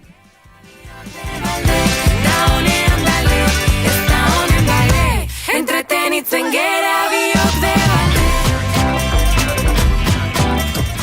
Entzuleo, gure sukaldariarekin, Lander Kornagorekin murgilduko gara, beraz, oreamaren mundu honetan. Eta testu inguru pixka jarri beharko dugu mai gainean, ezertan hasi aurretik? Oreama azkenen da, baintxo bertan modan dago, azkenen bain dela urte batzutatik honea egunero entzute dugu oreamadun ogia, ona dala, txarra dala, zer aldatuta da hola, ez da gize, baina esan beharra da, joera honek 5.000 urte baino gehiago dituela. Ez dala oain dela 20 urte deskubrituan ze, baizik eta izan zen lehenengo ogiak egiteko metodoa, ez, oreama honekin. Azkenen, oreamak pentsatu behar du da presarik gabeko egindako ogi bat dela beti. Azkenen oreama baldin badaka eta bere hartzidura nagusia oreama baldin bada, ez da 2 ordutan egindako ogia. Normalean 2-3 egun ere irondako edo hartzidurako ogi bada, ez? Baina deno dakigu berez zer dan oreama, obentzat sonatzegu, egun kaletikan ikusi okindegi baten oreama duen ogia, ez? Baina zer da, benetan, oreama? Oreama da, irina eta uraren hartzidura naturala. Ez da zer gehiago. Azkenenan, legami basatia dare, bakteria laktiko ezberdinak baita dare, baina azkenen garrantzitsuna da, irina eta ura, ez da gehiago.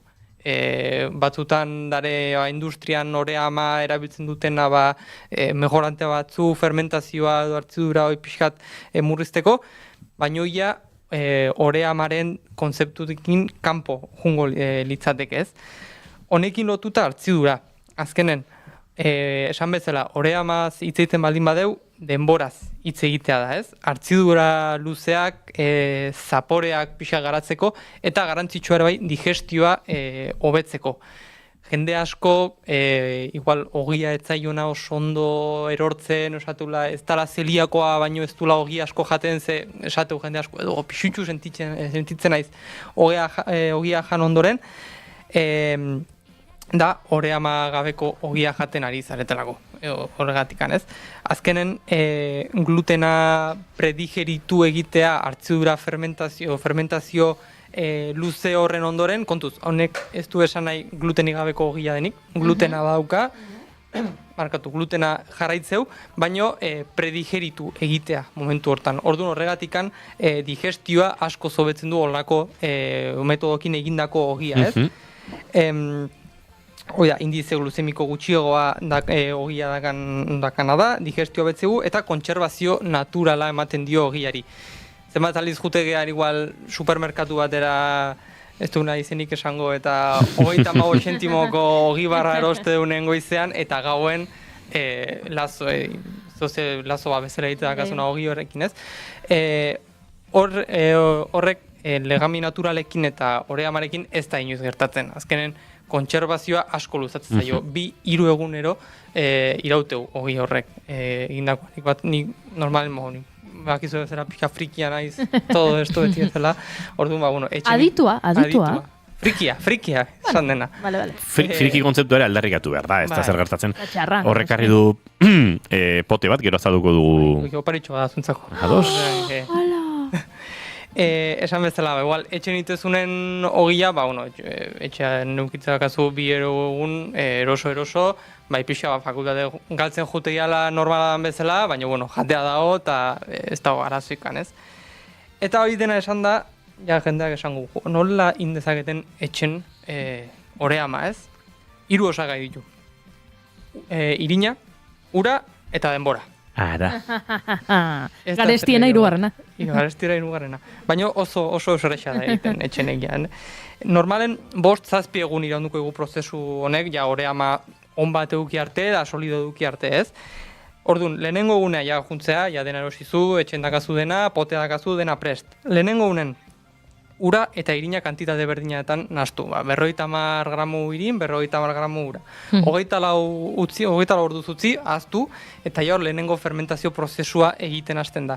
Bigarren egunen berdinengo dugu. Irina eta ura sartu. Irina izan daiteke... Gehitu egingo diogu. Gehitu, hori da. Beste 50 gramo eta 50 mililitro. Hori da. Hor, irin asuntua, jendea pixkat loko jartzea honekin, pixkat burua uste zaio ze irin erosi, ze azken informazio asko dago irinei buruz, irin arrunta, txuria, zeina irin. Ogi irina, edo deitzena, harina de fuerza, baita esateana. Edo gari osoko irina, baita erabilizak ezue. Hauek nahastu egin daitezke, nik gaur ekarrietena adibidez, gari osoko irina eta ogi irina modu berdien dia, 50%, 50 bestia. Baina nahi dezuena, erabilizak ezu, ez? Normalen beti hasteko, bai da egia dela, beti gari osoko irina rekomendatzen dela. Azkenen elikadura gehiago dago bakterientzat eta legamientzat. Baina, geho haste zaneten pixka kontuatzen zate, nola funtzionatzen hobeto, txarro, hoi zuen eskutan. Eta 3. egunen, hemen arraroa badirudi ere, oreamaren erdia baztertu beharko dugu. Normalen kantitate oso gutxi iteia hasieran, ez? 50 gramu, orduan, normalen beti basureta botatzea, baina, aprobetxutu nahi baldin badezute, zartagi baten bota, eta tortita antzeko batzuk ita ezakezu baita, ez botatzeko.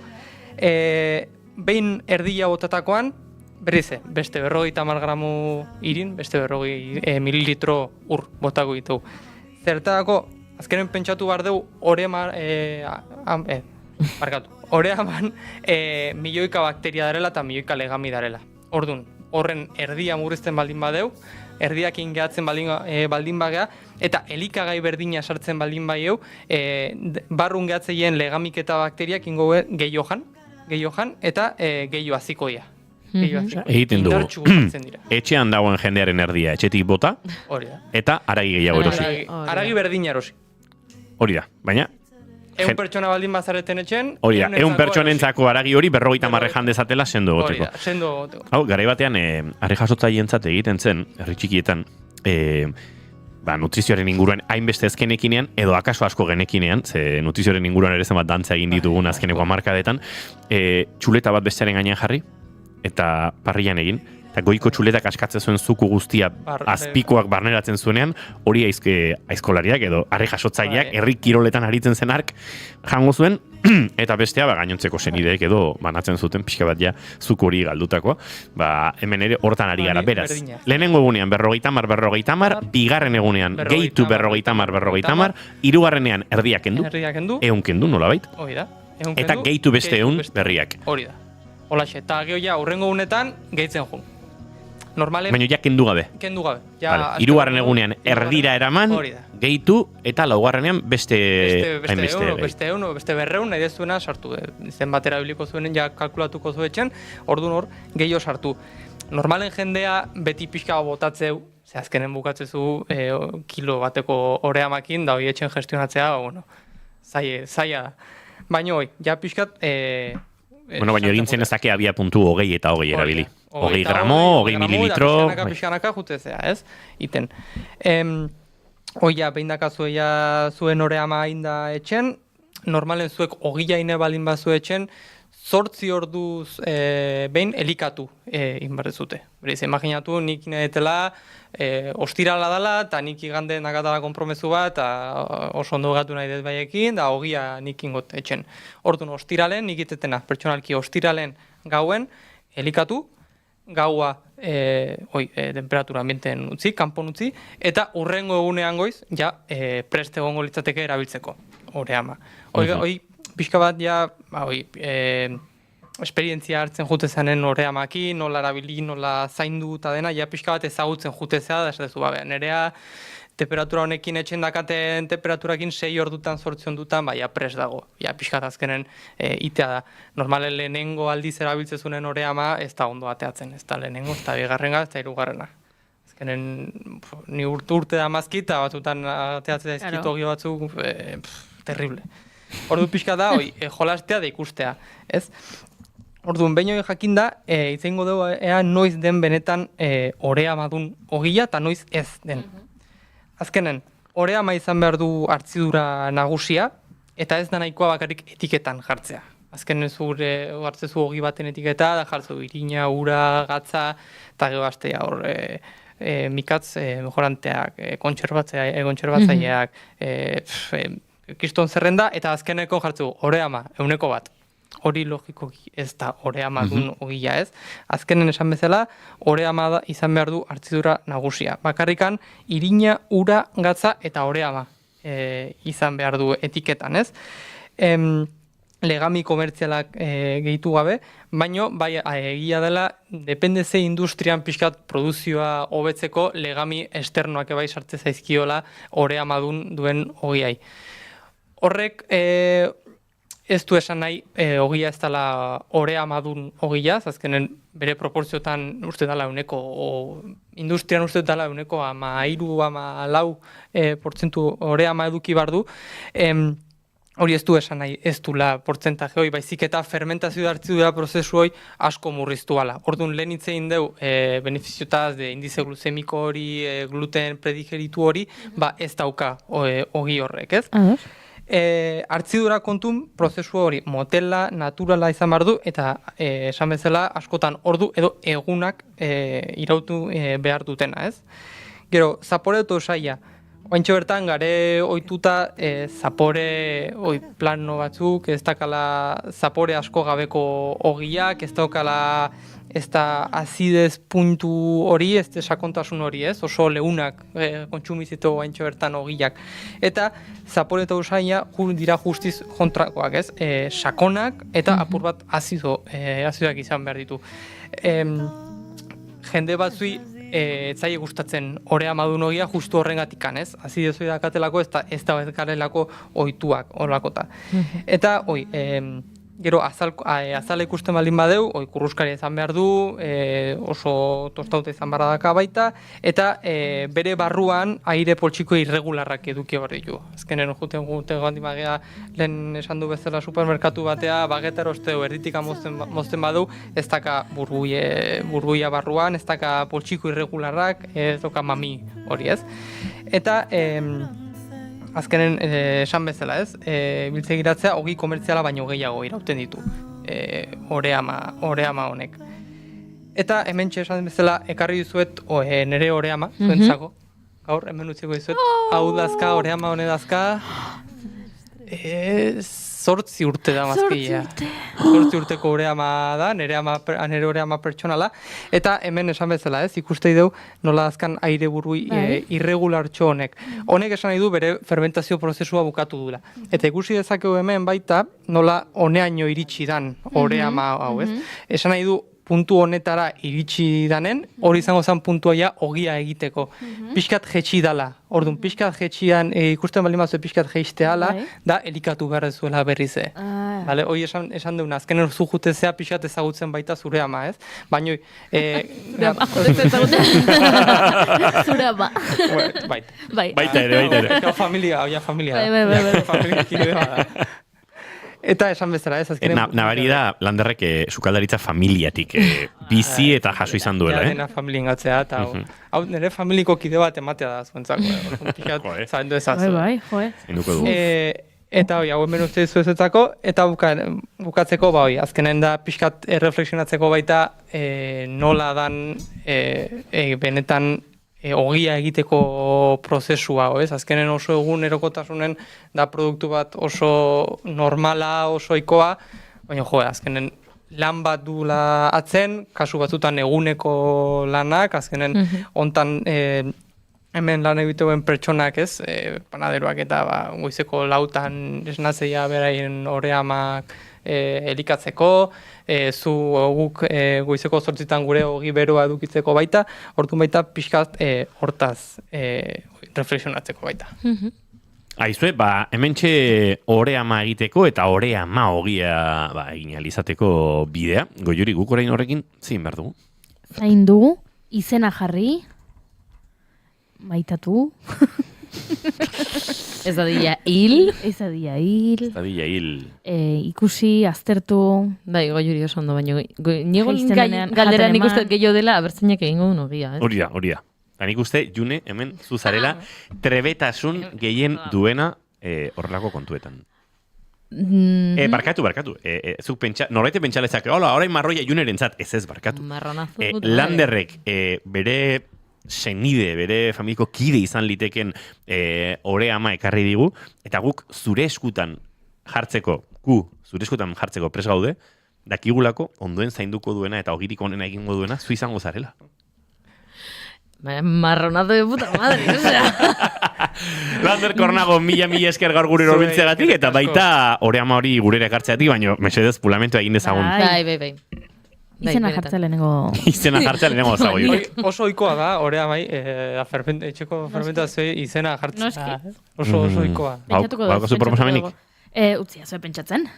Ados, igual gure urrengo gonbidatuak izenen badauka buruan, eta berari galdetuko digu. Lander, mila esker eta azte pare bat barru, ikusiko dugu berriz ere elkar zain du.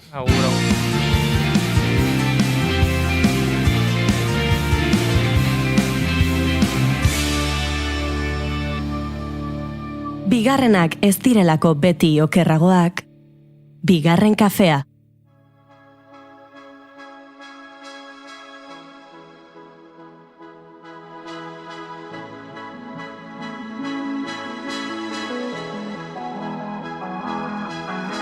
Zuaitzen artean galdurik begiradan bizi-biziri.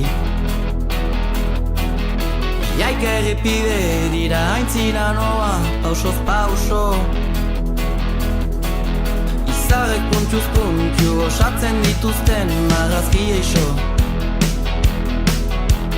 Ez digute erraiten zer izan behar dugun tazirez. Ametslariek argibidean. Pasaberri den azaroaren lauean hasi zuen bidea Xilabak, Zuberoako, Lapurtiko eta Baxenafarreko bertsolari txapelketak eta 24 bertsolari izan ziren lehian. Datorren larun batean ordea finalean 6 izango dira oholtzan, haien artean txapela etxera nork eraman hitzekin eta doinuekin borrokan.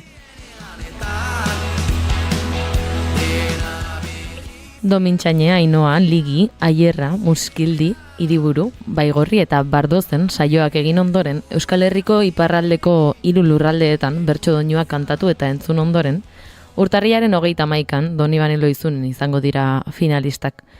Nor diren kantuan izango direnak? Bada Miren Artetxe Sarasola, Elixabet Etxandi Goienetxe, Aitor Serbierretxe Xuri, Irantzu Idoate Funosa, Maialen Artzaiu Santia eta Maian Etxoperena Iribarren. Malkoak irizik desten ikasten ginuen bitartean.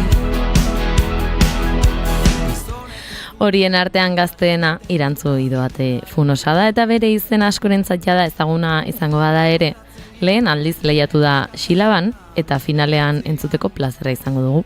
20 urte eta bertsolaritzan bidea egindakoa da kantuan, antolakuntzan, zein laguntza behar denetan ere bolondres lanetan. Eta gaur gurean dugu, egun honetan ongi etorri Irantzu. Egunon. Bueno, lehenik eta bain galetu behar izuguea ordizian, zegiro zegoen gaur goizen. Bueno, Ongi, jendea busaren zain, jo naiz trenaren bila, nahasi naiz trenez, baina, bueno. Trenez ere? No, nahasi erdizka sartu naiz, ez dut topatu txartela pasatzeko lekua, beraz, urduritu naiz, kontrolatuko nindute, bueno, jazta, iritsi gira. Nik uste dut pertsona hau bazkaltzera gonbiatu behar dugu. Egia da, ezagutzen ez duzunean, eta ezenean zure ohiko ibilbidea, ez dela bat ere erresa, seinaletikarekin eta hemen hobetzeko gauza asko dago. Nik tren hartu nuen larun bat gauean joateko Anoetara, eta banekielako tren hori, ara zijoala, baina trenean sartu eta treneko pantaila guztietan jartzen zuen urrengo geltokian doain. Eta orduan nik momentu batean pentsatu nuen. Konfunditu naiz, erratu naiz, eta andoainera noa. Eta ez, Anoetan egin zuen geldialdia, baina banekielako, etxetik ekarrita neukalako nik jakintza hori. Edo zeinek hartzen du hori, eta ez daki benetan. Neri lehenengo egunetako batean unibertsitatean pasazitzean. Arrasatetik Aretxabaletara hartu behar nuen autobusa, eta hartu nuen zuzenean Gasteizera zijoana Aretxabaletatik pasatu gabe, eta eskerrak Arrasaten beste geldialdi bat egiten zuen, eta azkar konturatu ginen, nietan ere lankide bat, beraz, ulertzen dago irantzuri gaur gertatutakoa. Bueno, ala ere, Euskal Herrian jomuga, jozuten duela urte batzuk, Bukarestera joan nahi eta Budapestera egan egin zutenak. Beraz, hortik aurrerako guztia etxegiroko arazo txikietan kokatuko dugu. Ba, bi galdera dozkagu, irantzurentzat, Goiurizuk egingo izkiozu? Bai, nik egingo ditut. Bigarren kafeko galdera ofizialak. Nik bi egingo ditut, eta zuk aukeratu behar duzu bietako zein erantzun. Lehenengo galdera da, orain etorriko balitz zinema zuzendari bat. Eta esango balizu, zure bizitzari buruzko pelikula bat egingo dut. Baina ezin dut kontatu jaio zinenetik orain artekoa. Kontatu dezaket soilik zure bizitzako etapa zehatz bat. Galdera da, ea ze etapa aukeratuko zenuken, gero pelikula batean ikusteko. Hori da galderetako bat, eta beste galdera da, ea nola gustatuko litzaizuken izatea zure hileta, zure funerala. Beraz, hortxe galderak, pelikularena eta hiletarena, eta esan bezala zuk erabaki behar duzu bietako zein erantzun. Ea, gutxien busti behar denak hiletaren hautziko dut. Film baterako nire bizitzako etapa bat, nik izan ditut garai bizik interesgarriak ematen du drama askorako uste dute, bai, agian nera bezaroa edo... Baina bezaroa hasiera COVID garaia ere bizi izan nuen garai hortan, ematen du drama gogor baterako bizitzak. Aizu, gure txatean bota dute, Indiokerrek bota du, Xilaba izen ona da Orea Marentzako. Bai. Xilaba. Beste proposama daukat. Ui. Nagore.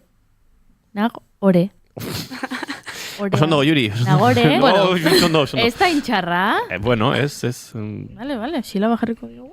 Endi xilaba gehiago. Horereta ere, hore dauka, Ale, hasi entrevistarekin, ze honek ez dauka bate itxurona. Ez, lehenik eta behin irantzu bai galdetu nahi nizura, galdetu izugu zer moduz ordizia, baina ez benetan xilabari begira zer moduz zauden, eta nola hasten duzun astea? Bai, egan hori, duela aste bete, baino pixkat gehiago jakin nuen saikatu nintzela beraz finalera, eta lehen astea izan da ilusio eta post nahasketa bat, eta kontzienteki hartu dut erabakia gorpuzteko zoriontasun hori, eta maiteko eskubidean ere buruari egoteko pozik, eta ja gero-gerokoak. Astelena hasira korapilatsu eta ematen du dela etorriko den astearen seinale, orain etorriko dira urduritasunak eta guzi, baina orokojean konten naiz, bai. Eta, aipatu sarreran lehen aldia da Xilaban aurkezten duzula, apostu bat izan da bertan aurkeztea ikasle zaren momentua ere badelako, zerk egin zizun, baizen emate hori onartzea edo... Bai, ez dakit. Planteatu nuen zalantza momentu batean ere buruan, baina uste dut etzela egeala, zalantza hori. Ez dakit, Xilaba laburterik behin egit da orain arte, orain agian ez dakigu aldatuko den edo ez, baina laburtero izateak eta aurtenez aurkezteak ekarriko luke, aurkeztea, beraz, 2029, eta 30 badira urte batzuk, Eta nahi ala ez uste dut badakigula bertsolari gazte gisa, eta ez gazte gisa, baina gazte gisa agian gehiago buruan dugulako, txapelketara aurkeztu ezean, plaza zirkuitutik kanpo gelditzeko arriskua dagoela, ez? Baditugu pasatzen da eskolartekoa, gero badira gazte sariketak, baina ni hasi nintzen biziki gazte sariketetan, iparraldekoak beziziki goiz deitzen gaituztelako, eta beraz ja iristen ari da nire bukaera ere hortan, eta beraz silaban parte hartu ezean agian arriskua bazera hortik kanpo gelditzeko, eta aparte nahi nuelako ere bai, txapelketek beti maiten dute aukera gestatzeko gehiago, lantzeko eta bar, eta hori. Logikoa eta puntu batera arte inertziaz edo egina, baina gogotsuala ere hartu nuen. Lehenengo saioa Ligin kantatu zenuen, urrengoa Hiriburun eta Bardozen. Prozesu honetan zehar batzenekien agian finalean gertu egon zintezkela, finala nahiko ziur ikusten zenuen, nola ikusi zenuen? Ziur, uste dut gutxi batzuk bakarrik izan zezaketela buruan ziur. Aurten uste dut silaba izan dela maila handiko txapelketa eta hori hasieratik nabaritu dugu eta bertsolari hon hainitz ginen leian eta egia dagian hasi haintzin parte hartzen urrun ikusten duela, lehen saioan ere bai, eta ja nire ustez Hiriburutik, bigarren saiotik hasi nintzen ikusten leian egon nintekela, eta erronka gisa emaiten jo naiz pixka bat saio finkatzen dira helburuak. Segurazki hori bere burua babesteko mekanismoak izango dira, baina bai, Hiriburutik aurrera hori sailkatu nintzelako 7-8 ez dugun finaletik, lehen 6kotetik, eta ja Bardozera alden guzia egiteran, ere uste dut hor gelituta ere pozik gelituko nintzateken, baina finala borrokatzera, eta beti nahi ala ez edo arkabean uste dut buruko soko batean izaten dugula. Entzulek jakin dezaten ez, lehen eta bigarren saioetan bigarren postuan gelditu zinen, hirugarren postuan puntu batera, eta aipatu duzuna ez, horrek eman zizun bukaeran finalera pasatzeko aukera. Hau kontuan izan da, zuk nola ikusten duzu zure burua finalean?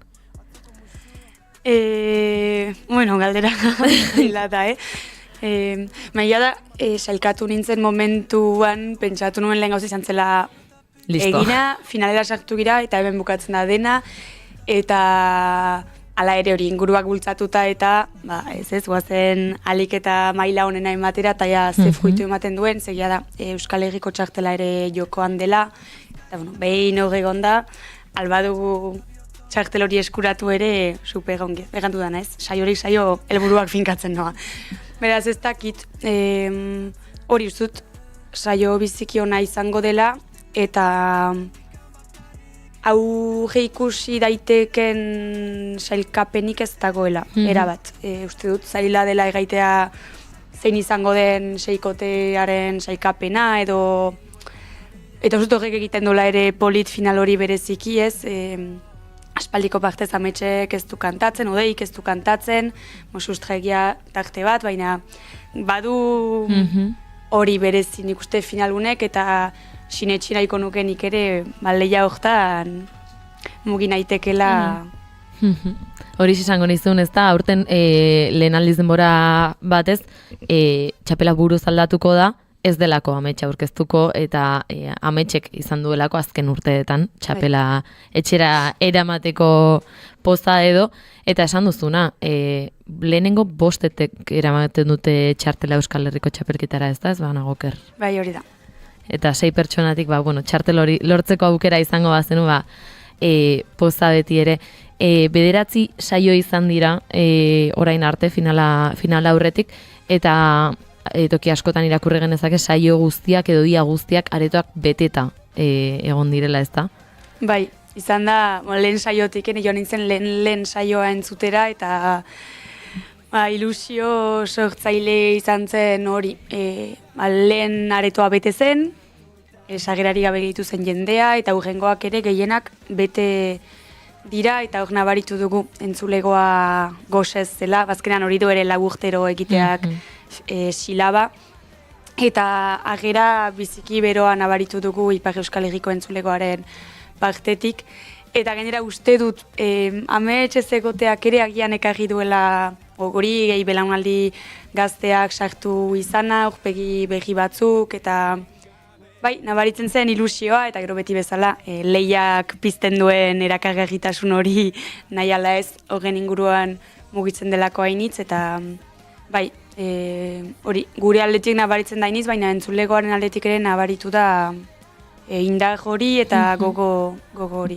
Eta gaur egun Ipar Euskal Herriko, hiru lurraldeetan, gaur egun nola daude bertso eskolak, nola, hainbesteko zaletasuna badago agian pixkanaka ez, handitzen joango da.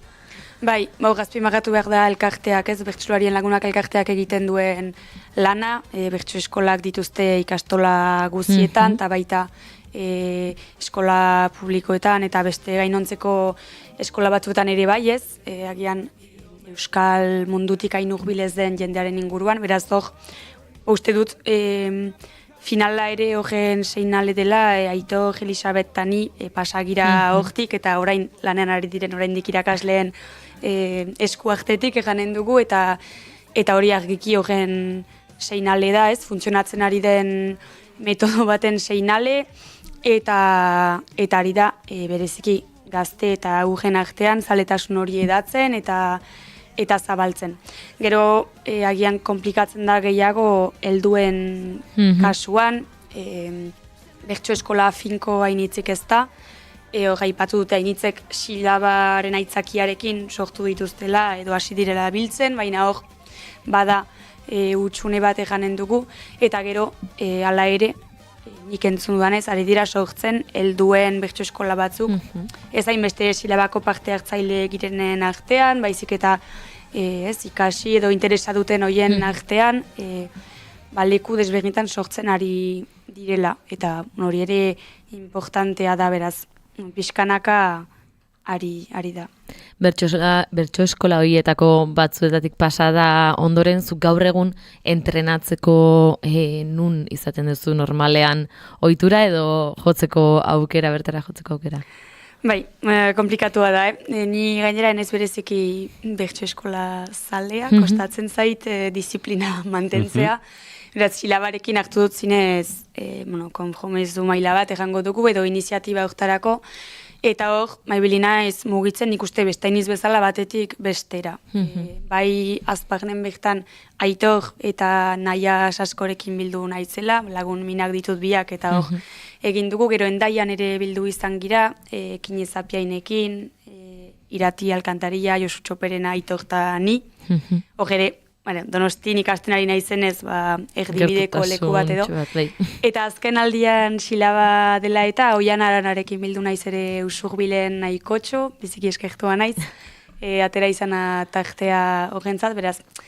Hori, ahalen arabera ere ez ditugu ordutegi biziki finkoak orokogean, beraz, beti ez naiz itultzen azpagnera asteburutan, orduan hor bertso eskola hutsa egiten da, Usurbilera joan behar da ere bai, Endaia berdin, pixkat mugitzen. Horra aipatu dituzun izenen artean, batzuk baditu dut ezagunak, besteren bat gertukoa ere badaukat, eta batzuk ez dute iparraldeko euskalkian kantatzen, beste batzuk bai, nabaitzen da ezberditasuna entrenatzeko momentuan eta kantatzeko momentuan euskalkien artean? Bai, nabaritzen da ez. Bada euskalkia, baina dira ere bai referentziak, eta hori aipatu izan dugu nahiko Iratirekin adibidez ez. Nabaritzen da ni eta ni lehena Donostin bizita ere gauza initzia ez dituzu segitzen lehen lehotik edo, eta hor gerta daiteke arrakala bat entzulegoaren eta zure artean, baina ez dakit. Nik horren arira bai, gure artean hitz egin dugulako batzuek nahiko sentitzen dugu erronka bat dugula ere hor, ez, euskalkia mantentzeko eta hiztegia zaintzeko ere bai importantea da bertsozalearekin konektatzeko beti ere referentziak hiztegia hartzen gira gu hartzen dugula nahi baino gehiago agian egimategian aldetik edo formulazioan aldetik ego Euskal Herrian erabiltzen den hizkera bat, ez bertsolaritza edaten dugulako leku hortatik bereziki, eta gero iristen zira silabara, eta gauza batzuk agian ez dituzuela egan nahi, edo ez dira berdin ulertzen, eta saiatu gira lantzen batzuk, gero improvisatzeko momentuan egiten da aldena, baina hori, eta bereziki erreferentziak, gauza desberdinak, baina pertsonak, enpresak, edabideak, eta hori garrantzitsua da nik uste konektatu nahi bada. Nik egia da, azken bertso saioa entzun nuena, oi hartzunen entzun nuela, eta aira kantuan entzutea beste Ego Euskal Herriko askoren artean bai esaldiak egiteko moduan eta plazerra izan zela, ez? Bi aukerak, bi motak edo entzutea, eta pozarren entzungo dugula larun batean ere saioa. Bai bukatze aldera irantzu, jendea begira egongo baldin bada argazkietara, bada zerbait ere, aipagarria, gizonezko bakarra eta 5 emakume izango zaretela holtzan, ez da? Bai, polita, gelditu da kartela, egia da, initzak aipatzen digutela, ala ere, sorpresa, ez dakitze, uste dut, bertsolari gisa, aski argikin hola gertazitekeela olako kartel bat, gertazitezkela egotea 6 edo beste batzuk, eta zentzurtan content, baina egia da, azpimarratu behar dela ere, 24 parte hartzailetatik 9 ginela emakumeak hasieran, eta 5 gaude finalean, baina ala ere ez gira bat ere ez da kopuru orekatua inundik inora ere hasierakoa, eta hori, kontent egoteko arrazoiak ditugu, baina oraindik bada bide egiteko zentzu hortan. Baina hori, gero kartela polita horrekin, gero sailkatu girenak ere sailkatu gira maila onarekin, eta saiatzen gira hori azpimarratzen ere ez, eta ez dakit, gainera biziki bertxokera eta desberdinetakoak gira, eta horrek emango dio sarman ikuste argazki hori. Izan daiteke agian, agian batzuentzat obidade bat da, ez? Baina 9 emakume aurkeztu zineten, 9 horiek prest aurkeztu zineten, edo uste duzue prest aurkeztu zinetela, eta agian gizonezkoek uste dute beti daudela prest, esan nahi dut, egon daitekela, ez? Horre bakoitzak bere burua beherago jartze hori, ez da, ze bertso eskoletan emakumeak izango dira. Bai, hori da, guk egiten dugun irakurketa ere gertatzen dena dela, izena ematen duten emakumeak direla oso onak gertxotan, eta horregatik ematen dutela izena orokorrean, eta ordea maila nahikoa ez dutela pentsatzen dutenak edo, zuzenean ez direla aurkezten, eta badira bertso eskoletan, orokorrean, guk eskolarteko garaian eta gehiengoa dira, aparte txapelak eta irabazten azken aldian neska gazteak dira, bai, betikoa ez, baina bada horren seinalen ikuste hasi izana kopuru horietan eta bukatu izana 5 egoten final batean. Irantzun, mila esker hau guztia kontatzeagatik, espero dugu batez ere zu gustora gelditzea egingo duzun finalarekin, errepikatuko dugu, holtzan ikusiko ditugu Miren Artetxe Sarasola, Elixabete Etxandigoien etxe, Aitor Serbier etxe xuri, Irantzu Idoate Funosa, Maialen Artzaiuz Antia eta Maiane Txoperena Irribarren, eta esan bezala Irantzu zorte on saioan, eta agian astelenean tartetxo bat hartuko dugu zurekin komentatzeko. Ederki, mila esker. Eskerrik asko.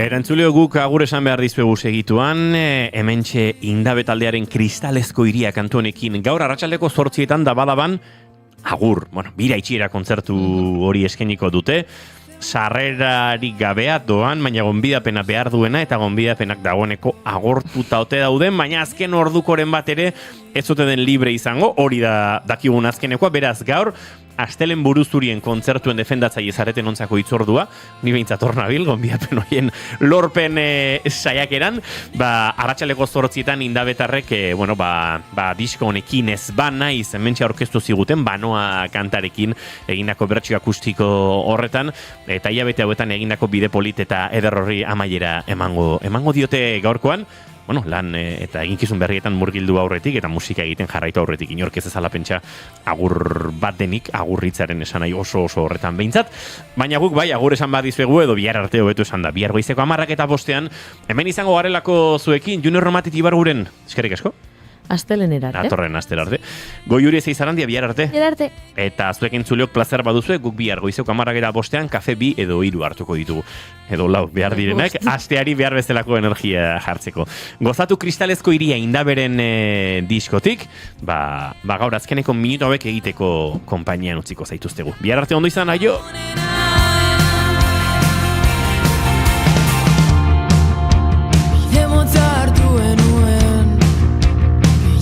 Pentsatu gabe zerbaitek bultzatu nau Nas gabe eratu arte Trabain hemen nago Zera jontan bakarrik Itxoingo nauzun esperoan Geltoki berri honetan Txasoan aurrean jartzen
Keep calm and bigarren kafea.